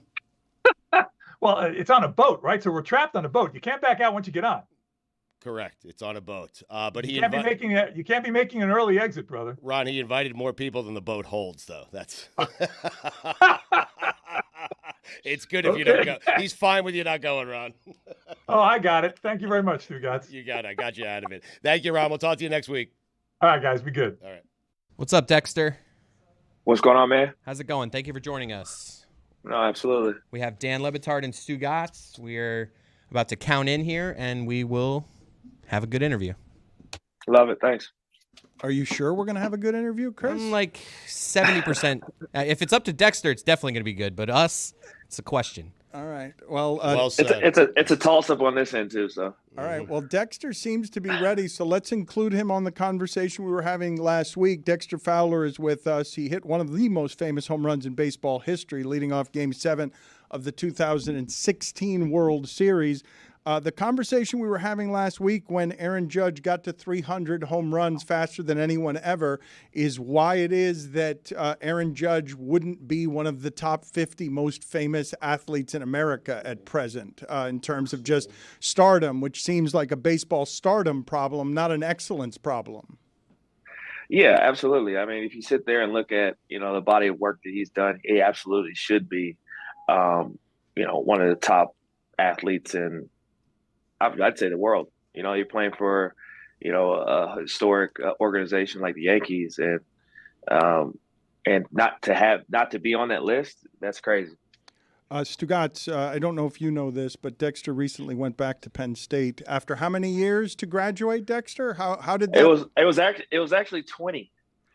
So 20 years you decide to go back. Had you been academically dormant until you decided 2 decades in, you know what, I'm going to finish this up. I've got a couple of credits left. I was dormant. I didn't even start. So I finished 4 years in about 2.5, almost 3 years. Congratulations to you, Dan. He looks like he's in college. Fantastic. He looks fantastic. Yeah. Goodness. Seriously. It's not. He's getting younger. Yeah, he's 38 years old, and he looks like he could be in the big leagues. He could right swipe now. 50 bags right now. But what did it mean to you to graduate? Take me through the thought process. I don't think that people understand the obsessive compulsive commitment that athletics require to get to where you got to. Well, it all came about because I got drafted out of high school, and I told my parents, like, I was going to University of Miami, and I told them, I said, I'm really only going to do enough to play baseball because that's what I want to do. I said, and my mom was a teacher, elementary school teacher. So my parents were big on academics. And I told my parents, I said, I'll make a promise to you. If I can go play baseball right now, then I will go back and get my degree. And they said, all right, if you promise to do that, then we'll get it done. And I ended up signing and finished my big league career and said, you know what? It's already paid for. Might as well go back and do it. Made that promise. So held true on my word. Was it emotional for you? How much family shared the accomplishment with you? I was actually trying to surprise them, and it slipped out in conversation. I was like, I gotta do this essay for my class, and they were like, what class? And I was like, I slipped up. So I was going to surprise them and be like, hey, what are y'all doing at this time? I'm getting my degree. Dexter, but that didn't work out. Dexter, how does this work? Did you get a good graduation gift? Did people give you gifts? I got no gifts. I'm still waiting on one from the Dan Le Batard Show. Get Dan Le Batard on that right now. Were you in classes with 20-year-olds, 21-year-olds, or was this all online? No, I wasn't in class physically, but I did a bunch of projects together, but I went by my first name. So I went by William. Were you anonymous? You were anonymous. You were able to do it anonymously. I think my teachers knew who I was. I think my teachers knew who I was because some of my essays there was talking about when I hit that home run for the Cubs, accomplishments and all that, and I was like, I feel like I'm pretty accomplished. Can you explain to us what it's like to be you in Chicago? Because I don't know that people totally understand what it means to that fan base, that home run, what your name means, and what the Cubs winning means.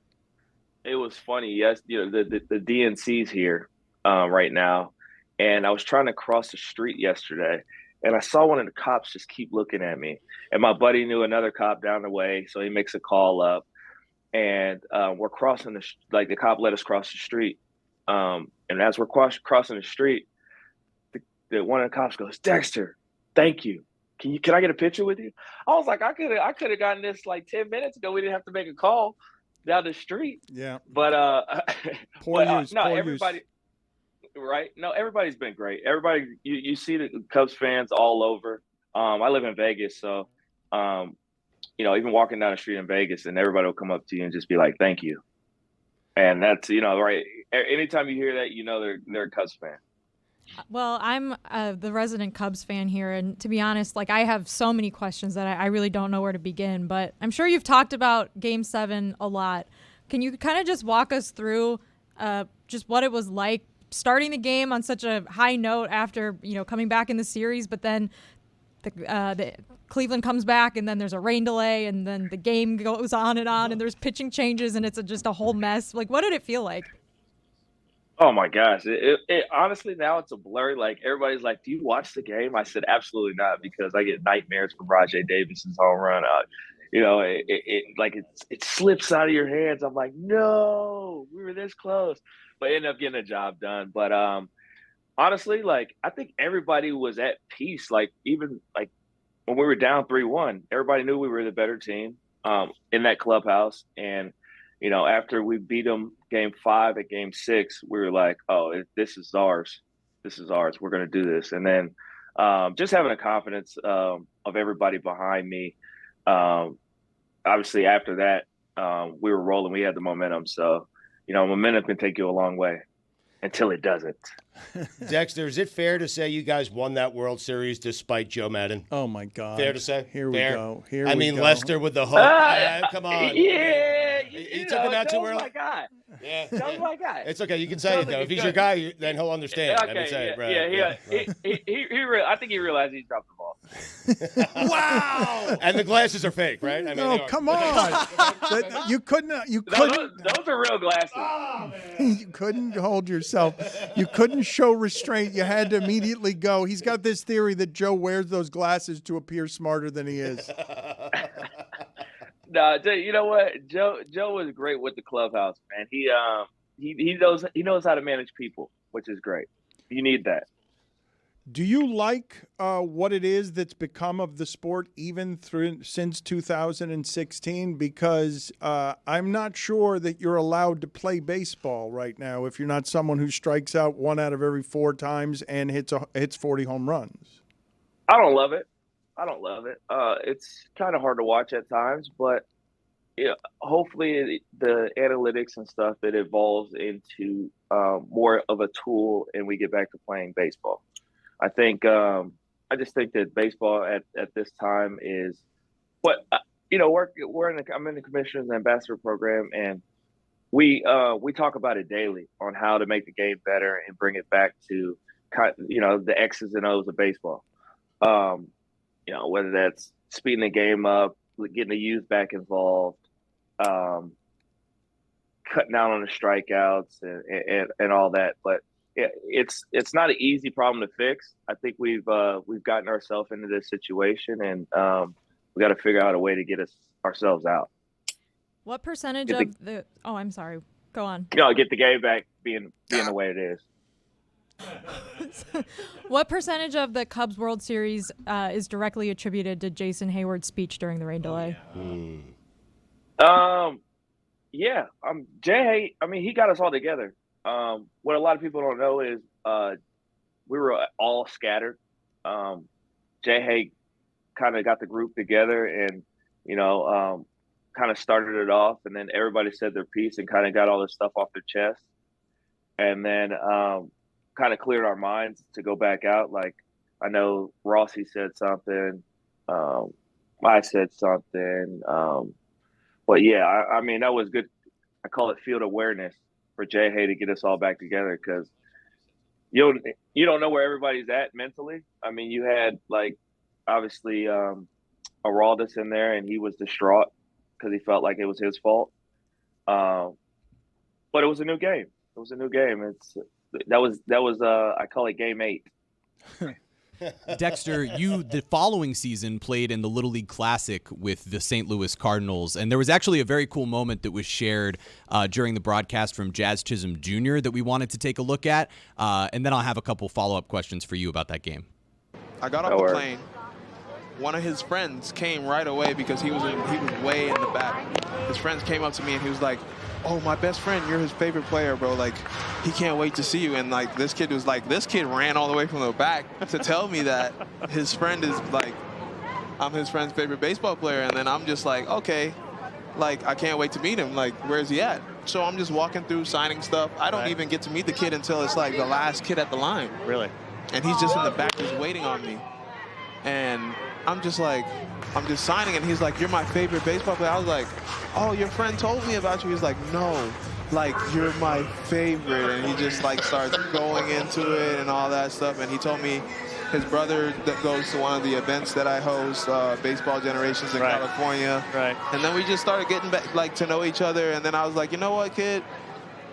I'm going to be your big brother from here on. You know what? Like, I'm going to make sure you have everything you need. Are your sliding mids, leg guards, gloves, bats. Don't worry about it. I got you. Just give me a call, and I got you. And I gave my number. So cool. Later on, they showed that Jazz also gave him a custom chain, all sorts of cool different things. Did you have any moments like this at the Little League Classic, chatting with some of the kids about either being their favorite player or just kind of getting to bond like this? Because to me, this is like one of the coolest things that baseball has. If I can remember, we were the first time they did the Little League Classic. So I think it was, now they kind of have it down. But I mean, when we got off the plane, we were like, yeah, you'll be right on this bus, you'll be right on this. So it's kind of all over the place. And now they kind of, I like how they're doing it now. But I mean, the kids are in awe. And then I had never been to Williamsport, so going there, and I was in the booth with ESPN. And getting a chance to, I didn't know the fields were like that. Like, it's really cool to watch, and the kids, they loved it. They love it. Like, and the fact that, you know, when you're playing, it's all the kids in the stands. It's special. Does it feel like transport back to the 1970s or a different time in America? It does. It's nostalgia for sure. They had, they've now fixed the lights. The lights were horrible when we played. So, you know, you're used to having, obviously, the best lights, and it's like, this is kind of dark. But it was great. Before I get you out of here, I should tell the people he's now an analyst for the Cubs Marquee Network, and you've bought a Premier League team. Bournemouth, explain to us this journey. How did retirement become, I'm going to go buy a soccer team in the Premier League? I have great neighbors and mentors. My neighbor is actually Bill Foley, and Bill has kind of taken me under his wing and put me on a few of his boards, and so I've been doing a little bit of board work for him. But he came to me with an opportunity and said, "Dex, I'd love for you to be a part of this." And you know, if Bill says be a part of something, you know it's going to be special. So ended up putting some money in to be a part of that, and gonna start helping out. I've yet to go to. I've been working so much. I've yet to go out to London and to Bournemouth and go to a game. But my wife and kids have, and I'm looking forward to kind of getting my feet wet in the ownership stuff. It was good catching up with you, Dexter. Thank you for making the time for us, sir. Absolutely, anytime. You guys know that I am not a fantasy player, but I do understand the appeal of all of these addictions on NFL Sundays. You guys tell me, because I'm not familiar with how it is that one would track their fantasy teams on Sunday. However, YouTube TV is now offering a fantasy view. It's allowing Yahoo and NFL.com customers to link their fantasy teams to their YouTube accounts, and then you get the plays and the multi-view options, and you get all the stuff that's personalized for you. Is that worth it to you, Stugotz, for an extra $300, which is what the Apple Plus package through YouTube is going for? It's twice the rate of what it is that the DirecTV package has been. I mean, I get the concept. You put your fantasy team in, it automatically goes to highlights of guys on your fantasy team when they do something good or bad, I would imagine. It seems appealing to me. Again, I just don't know how to set it up. I mean, someone's going to have to help me with that. I would pay for it. But you don't need that, do you? I mean, you can have. You don't need it. You can be, without that, you can just be on your phone or your iPad or your computer. That's how everybody's doing it now anyway, isn't it? This sounds pretty incredible, Dan. I'll be honest. I've never been I've never had Sunday Ticket and I've never had Red Zone. I always have just used whatever free trials exist to be able to get that on certain weekends. This is the first time. The idea that I could just link my fantasy team and just be shown my players all weekend long, it's the first time where I'm now considering, like, all right, do I want to drop hundreds of dollars to be able to watch this? I have a problem. My phone doesn't get YouTube, so. Yeah. Can't be true. Not Let true. me see your phone. That is not Hold true. up your phone. Not the Simply truth. not Didn't true. even try. No, it's true. Some phones just don't get it. Thank you. No, that one doesn't Seriously. get. That's not No, a YouTube. This phone, I'm sure I could get No. YouTube on it. Stugotz, for the love of God. We know it's an iPhone. Get him his Cameo. AARP information, please.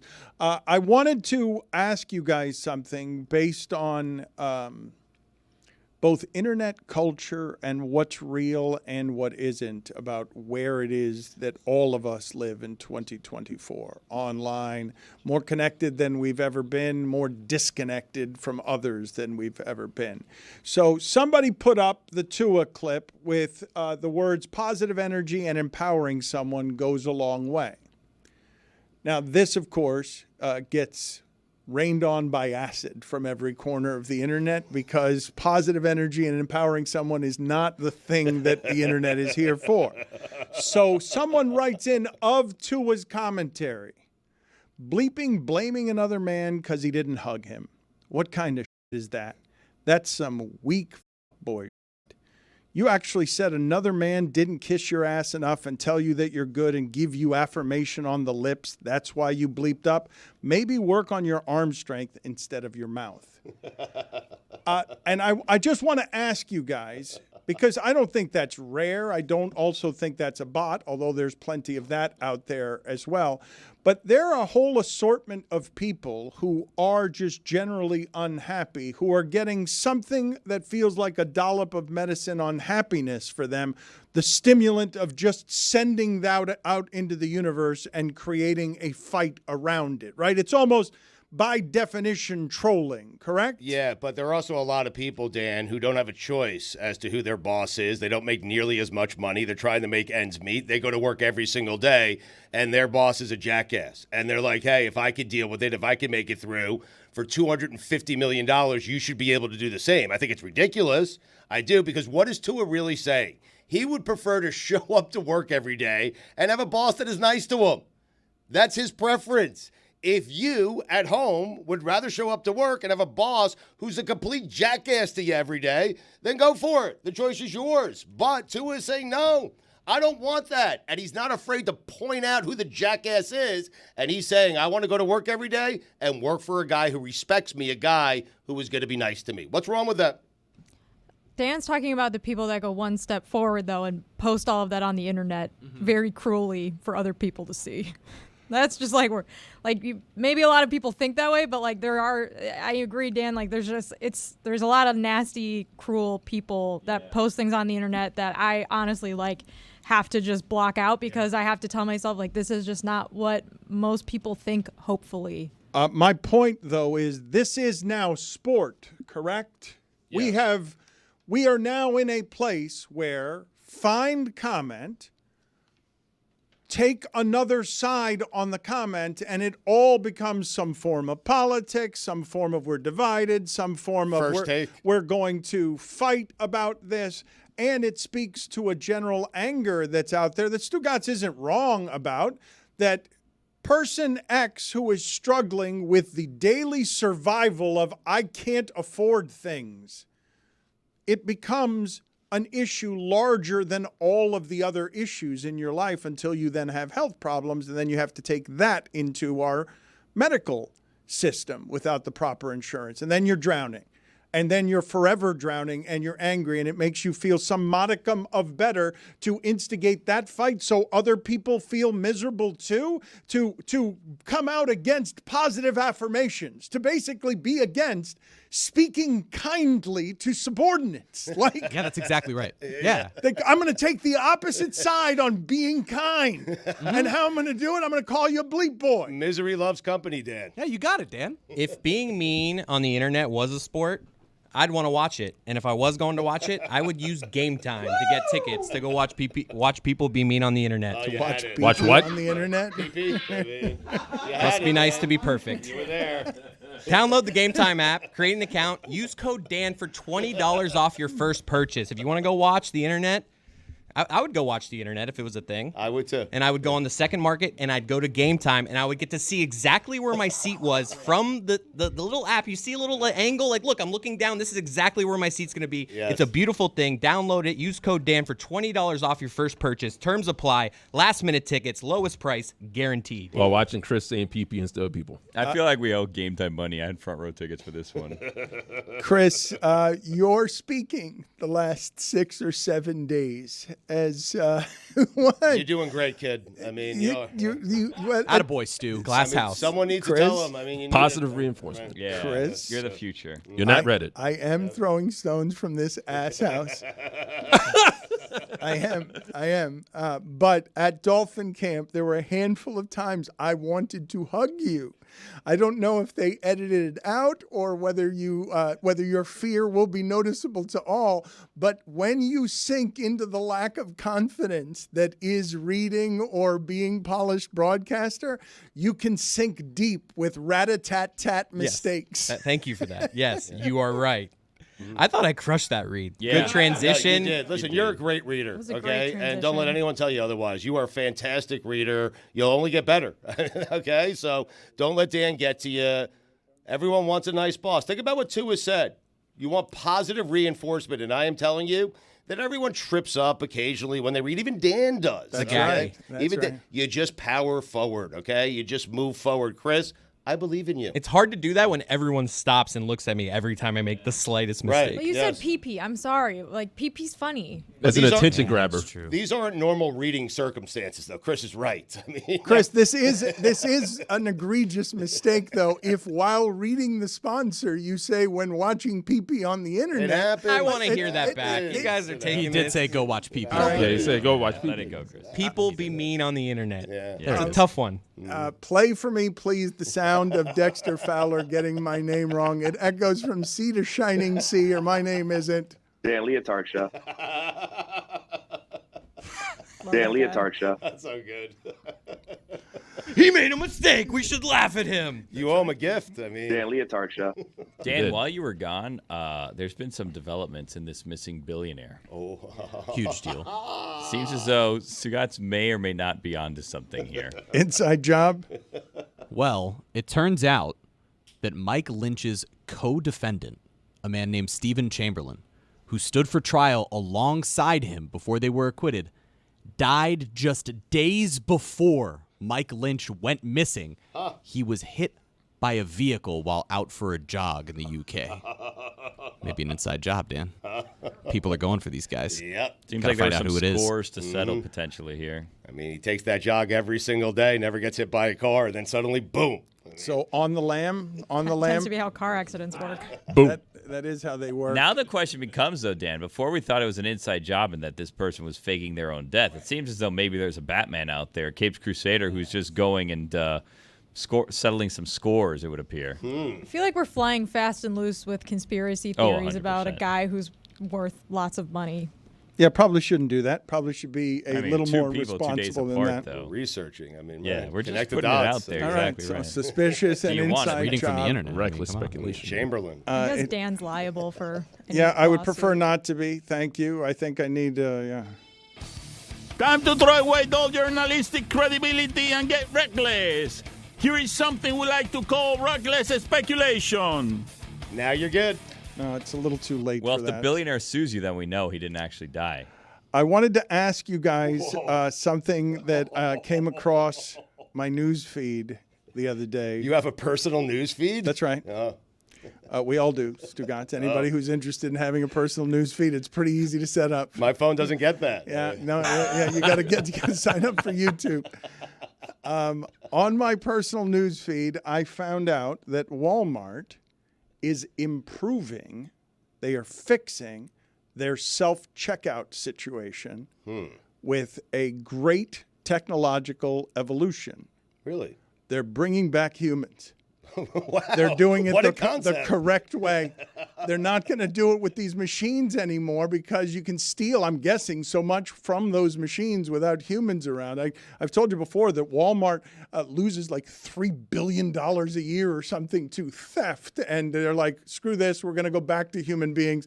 The whole electronic thing didn't work. We're not headed toward the future just yet, not at Walmart. I feel like I maybe it's a theft thing, but I doubt that. It's probably because the machines suck. They always break. You always need a person to come help you anyways. If you're buying alcohol, you need a human to come do it. There's usually a floor manager for the machines. The last time I went to Walmart, like it might have been like 2 or 3 weeks ago, there were 4 people in the self-checkout area helping. Yeah. I hate self-checkout so much. And the goddamn machines at CVS, they just ding at you nonstop. Skip bagging, ding, ding, skip bagging, no receipt. I don't want to hear this stupid thing ding at me all the freaking time. Just it's incessant and it never ends. So that's interesting because I was going to say the CVS machines are great. Like you could fly through those. She said just the opposite. Oh, no, I know, but I think they're great. The Walmart ones are a disaster. They're different machines. I go to CVS and it's easy for me. Well, why is Jessica struggling with this and you can't get YouTube on your phone? I think it's the beeps. I don't know. There are a lot of beeps, but the beeps don't bother me. The frequency of the beep is at a level that just bores into my brain and it doesn't stop. Put it on the poll, please, Juju. More annoying beep, the CVS self-checkout machine or your car seatbelt beep? I would assume that there is more theft because of the self-checkout, I would assume, simply because you can get away with putting extra things in when Dan, no one is looking. If you don't scan it and bag it, when you walk out of the Walmart, alarms will go off. I'm telling you right now, it's impossible to steal from that machine. It can't be. I'm That telling can't you, be right. That bringing it's back humans is a impossible. bad idea. I know someone who, out of spite for the fact that self-checkout machines were hurting labor and getting more people fired, who steals one item every single time they go to Publix. Just one $2 or $3 item, the cheapest thing they could find. They put it in their bag just out of spite while going to the self-checkout line. So a line. Self-checkout tax. Yeah. Fun fact, there are no Walmarts in New York City. Put it on the poll, please, at Le Batard Show. Is it a fun fact that there are no Walmarts? I don't know if it's fun. New York didn't get a Target until I think like 2016. There's not a lot of big box stores that fit into little tiny. There used to be a Kmart though. The Kmart closed. It was at the Astor Place subway stop. It was a big thing. You could walk into it from underground, and now it's gone. Downtown It's a Wegmans. Targets stink. Why? They're not rural Targets. Well said. Did I screw up that time too? I said kind rural. of. You know, the self-checkout at Target is not that bad. In fairness to Chris, he was not expecting a follow-up. I mean, The one at the beach is terrible. I will give Chris Oh, that. that's The Target sad. It's at a the bad- beach it's a isn't bad very Target. good. It's just there's not enough square a little footage yes for a and, Target guys. there. The one at the beach, people walking in barefoot with sand on their feet all the time. You That's a expect that to- vacationer's I mean, Target. come Yeah. on. Smells like mildew because you've been battered by sea air for I don't know how long. I don't like going up an escalator to shop. Yeah, same. But that's like half of Miami because you have to go in the parking garage and you have to go up like 7 layers of a parking garage and then you have to go down an escalator or up an escalator and then you have to get your cart and then you have to put that on the stupid escalator or you have to carry everything and your arms hurt and it's such a pain in the ass because there's nowhere to park because the city is just full of parking garages. It's crazy. You put an escalator in a Target and it rattles me. But if you put one in a JCPenney, I love it. Love a JCPenney escalator. A part of a mall. I'm going up. I'll see you guys in a little bit because that's always where the men's stuff is. Are you- Men's clothes is always on the second floor. Yeah. Are you a Kohl's Cash guy? Yes. I knew it. That Target on the beach, okay, for 10 years has been urinated on by offensive linemen who fly to Ireland and get arrested and get rerouted back to Boston. That Target has been a literal target of all of South Beach's debauchery for as long as it's been there. Boston, Ireland, same place.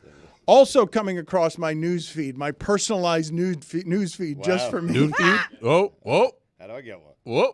A nude feed? Oh, yes. Check in with Chris Cote's Watch PP on the internet. That'd be on your phone. Is Subway in trouble? Are Subway franchise sales something that's in trouble. I have told you guys before that Subway is, or has been the last time I checked, the second largest fast food distributor we've had in America behind McDonald's for a long time. I suspect a lot of people might think that Burger King is right behind McDonald's or something else, but it's been Subway in terms of franchises. But I would imagine the $5 footlong is now $25.99. I would imagine that the business of Subway is getting more and more expensive, and I don't know if people are running around buying franchises as at the same rate that they were once upon a time. In 2023, Subway's revenue increased to $971.9 million. Subway.com. They're doing just fine. I've seen a few Subways close around me. Of course they're closing. That doesn't mean they're doing poorly. I'm pretty sure. No, guys. Sure Some of these exactly are franchised out. means. No, you're wrong. First off, some of these are franchised out. So if a couple of stores close, it means that particular store has not done well. It doesn't mean Subway as a whole is not doing well. I mean, come on, know your franchises. I don't know the status of Subway as a whole, but does Subway taste good? Like, are there not just better sub options now? I've always been pro Subway. My wife hates the smell of Subway. The bread. Like, just walking in there, she's like, she can't even do that. Where I've always been pro Subway. Wait a minute. I thought the smell of bread is nice. Is it too many years I of agree. the bread? Not after 30 years, Dan. That bread wears on a man. Okay, let's put it on the Eat poll fresh. at Le Batard Show. At Le Batard Show, do you like the smell of bread in Subway? Because I would just say the smell of Subway.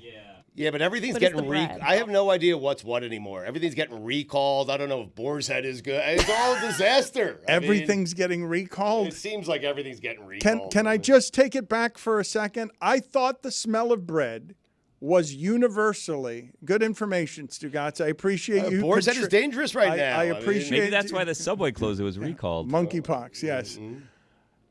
Can you guys not agree? I thought we can agree on one thing in America at this time that we're all divided, and it's that the smell of fresh bread is something that we all like. You're right. Yes. You're thinking of a different smell. Now, maybe though. this is not fresh bread at there's Subway. Maybe no, it's there's your- a Subway smell. It's not a bread smell. Right. It's just a Subway smell.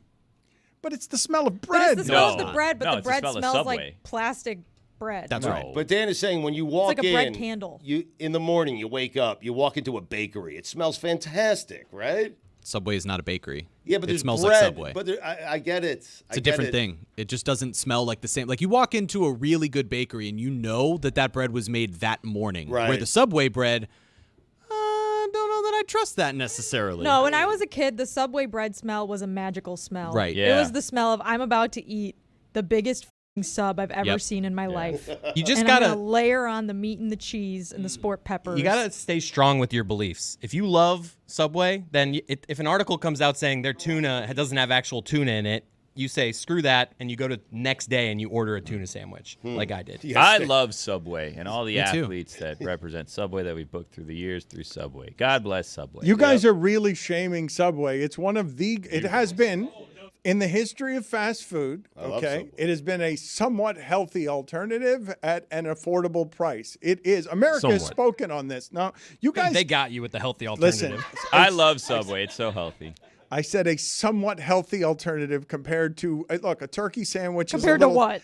healthier than a bacon cheeseburger. Huh. And French fries, I would assume. You could get a salad at Subway. It is most fast food is crappier health-wise than Subway. You think I'm saying something controversial there? I'll take a 12-inch steak and cheese, extra meat, please. I get that sweet onion chicken teriyaki and just pour that teriyaki sauce on top of that chicken that's been sitting there for 14 hours unwrapped. Chris with extra mayo. Oh, But the light blue mayo. You know you get a Right, foot long low fat. or a pasta until August 27th for just $6.49 each. Crazy. That is Subway, pretty eat crazy. fresh. You know what? Maybe I just associate Subway with the last time I had Subway, which was when I was dating this guy that used to eat meatball subs with mayonnaise on it. Oh, terrible. The problem is you hate the guy and you're blaming Subway Yeah, for that's that. awful. I don't hate the guy. No, I just you think hate the he's guy. disgusting. No, it's Well, so yeah, foul. but Subway's not. You guys are doing this. And their app? You guys are showing. You're showing your sub elitist streak. You guys, this is affordable fast food, and you guys are judging from on high all your gluten-free tower. Last time I had Subway, my friend Josh Allen gave me a churro from there. And a foot-long How was cookie. it? Delicious. Delicious. So good. Oh, the cookies? Yeah. Come on, they're Yeah. amazing. Yeah. I like Football. Jersey Mike's because the Jersey Mike's CEO comes on TV and talks to me during football games every year. He's that great. guy's always on TV. He's so And Jimmy relatable. DeVito. Yeah. Just a random guy. I like that they didn't even try to hire an actor. They're like, here's this guy's Jersey Mike. You believe us, right? Because he looks like he's Jersey Mike. And I'm like, you're right. If I walk into a Subway and I get a turkey sub with pepperoncini peppers and I leave for $5, I've gotten a great value. I will not have you guys blaspheme against this because you don't like a smell from 9 years ago. Firehouse subs? Oh, thank you for your I'm not service. saying that all the subs aren't better than this, Jimmy but John's this is even. affordable. Dan's right. It is. Man of It's the people. affordable and it's decent. I mean, You bring it your is. $1 million bill into Subway so they can break Good it for a $5 question. footlong? Is the $5 footlong still $5? No, that hasn't been the No case shot. since about 1982. It's a monthly mortgage payment now. Good jingle it was, though.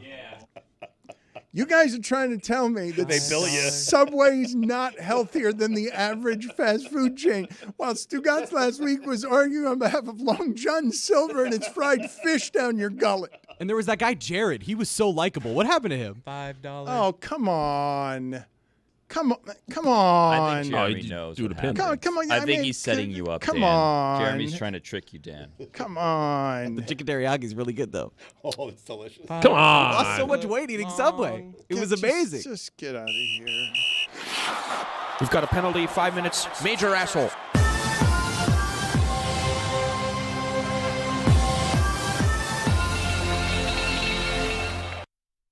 I thought we had agreed that the universally celebrated, embraced smell that we could all agree on Same, man.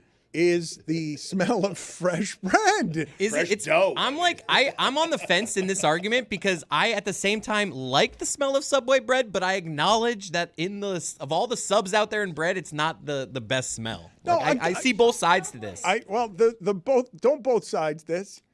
This is I'm on the Subway. fence right now. Subway is the more affordable of the options, and you generally end up getting what you pay for. And so, yes, if you're willing to go pal around with Jersey Mike and pay $19 for a sub, you're all set. Huh. Those chicken cheesesteaks, though. My God. If you don't mind paying 4 times the price for fresher bread, What about Quiznos? What happened to? I liked Quiznos. man. I like Quiznos Quiznos. smelled Yeah. good. Goes They- through the oven. they right, toasted yeah. it. Comes out the other side. Yeah. it was Yeah. Turkey fantastic. ranch. Yeah. Ah, I bring was me a back. Quiznos and a Firehouse gal myself. Firehouse. Jersey Firehouse. Mike's came late in the game for me, Yeah. and then I had to quit bread. I so. used to love Firehouse. It's gotten a little mushy for me over the years. Really? Just it's kind of like all one texture of mushy. But Dan is right. This is a sacred smell, and it seems to be like, people are questioning whether or not it's a good smell or not because they're in a Subway. well, it's fresh bread is a great what, smell. what they're doing. I want a cologne, fresh bread. Put it on the poll, please, Juju, at Le Batard Show. Would you like a cologne that smells like fresh bread? Not fresh Subway bread though. No, It's just not a different fresh thing. Subway I would bread. take Olive Garden breadsticks. Oh, bread now we're talking. Wow. 10 times before I'd take Subway bread. I think what's happening here is that we're not going to find a sub shop that you guys hold in less regard than Subway because it's the most affordable. You guys are, and Yeah, when did Jimmy John's become this like expensive sub shop? That I used to get a sandwich there for like $4. that's a gourmet sandwich at Jimmy John's. It is, Jimmy yeah. John's is not somebody Freaky fast. I think that what's Gourmet happened here, Dan, sandwich. is you're just comparing the fact that you've now had these sandwiches in the last, decade to 15 years come around after Subway was first. And we all just sort of discovered, there are some tastier sandwich options for just a little bit higher of a price. But I think Dan is saying there's also some awful delis out there, and you guys haven't been to them. Because there are. In New York You're City. telling me I've never been to an awful there deli? are some terrible delis. Delis in New York City are a crapshoot. They really are. Put it on the poll, please, Yeah. Juju, at Le Batard Show. Are delis in New York City a crapshoot? You were saying, Jessica? This Jersey Mike sub, $8.25. So good. All right, so I don't know how long it is though. it's not a $5 Yeah, but footlong. Jersey Mike's does this thing where their regular is like, and then if you get the larger, it's like the giant, and it's like way Yes. too much. Yeah. Like Yeah. they have this thing at Jersey Mike's where like the regular's not enough, Try me. and their giant is just too much. But you fall for it every time. Whereas the Subway 12-inch is just that perfect. I can crush both of these. Yeah. Both of these. 12 Damn it. inches. Yeah. PP. He's rattled. Do you want to get the sound of you saying what you said you did not say, which is that you were during a sponsored segment telling people to see PP on the internet? No, I don't have that. I think we should get that, and we should we should send it to the sponsor, send it to Game Time, and show them the kind of professional outfit that they've gotten into a relationship with, that you are advocating during their spots for porn It's a judge accidentally. coach, sweetie. That's what you'll get, and you'll like it.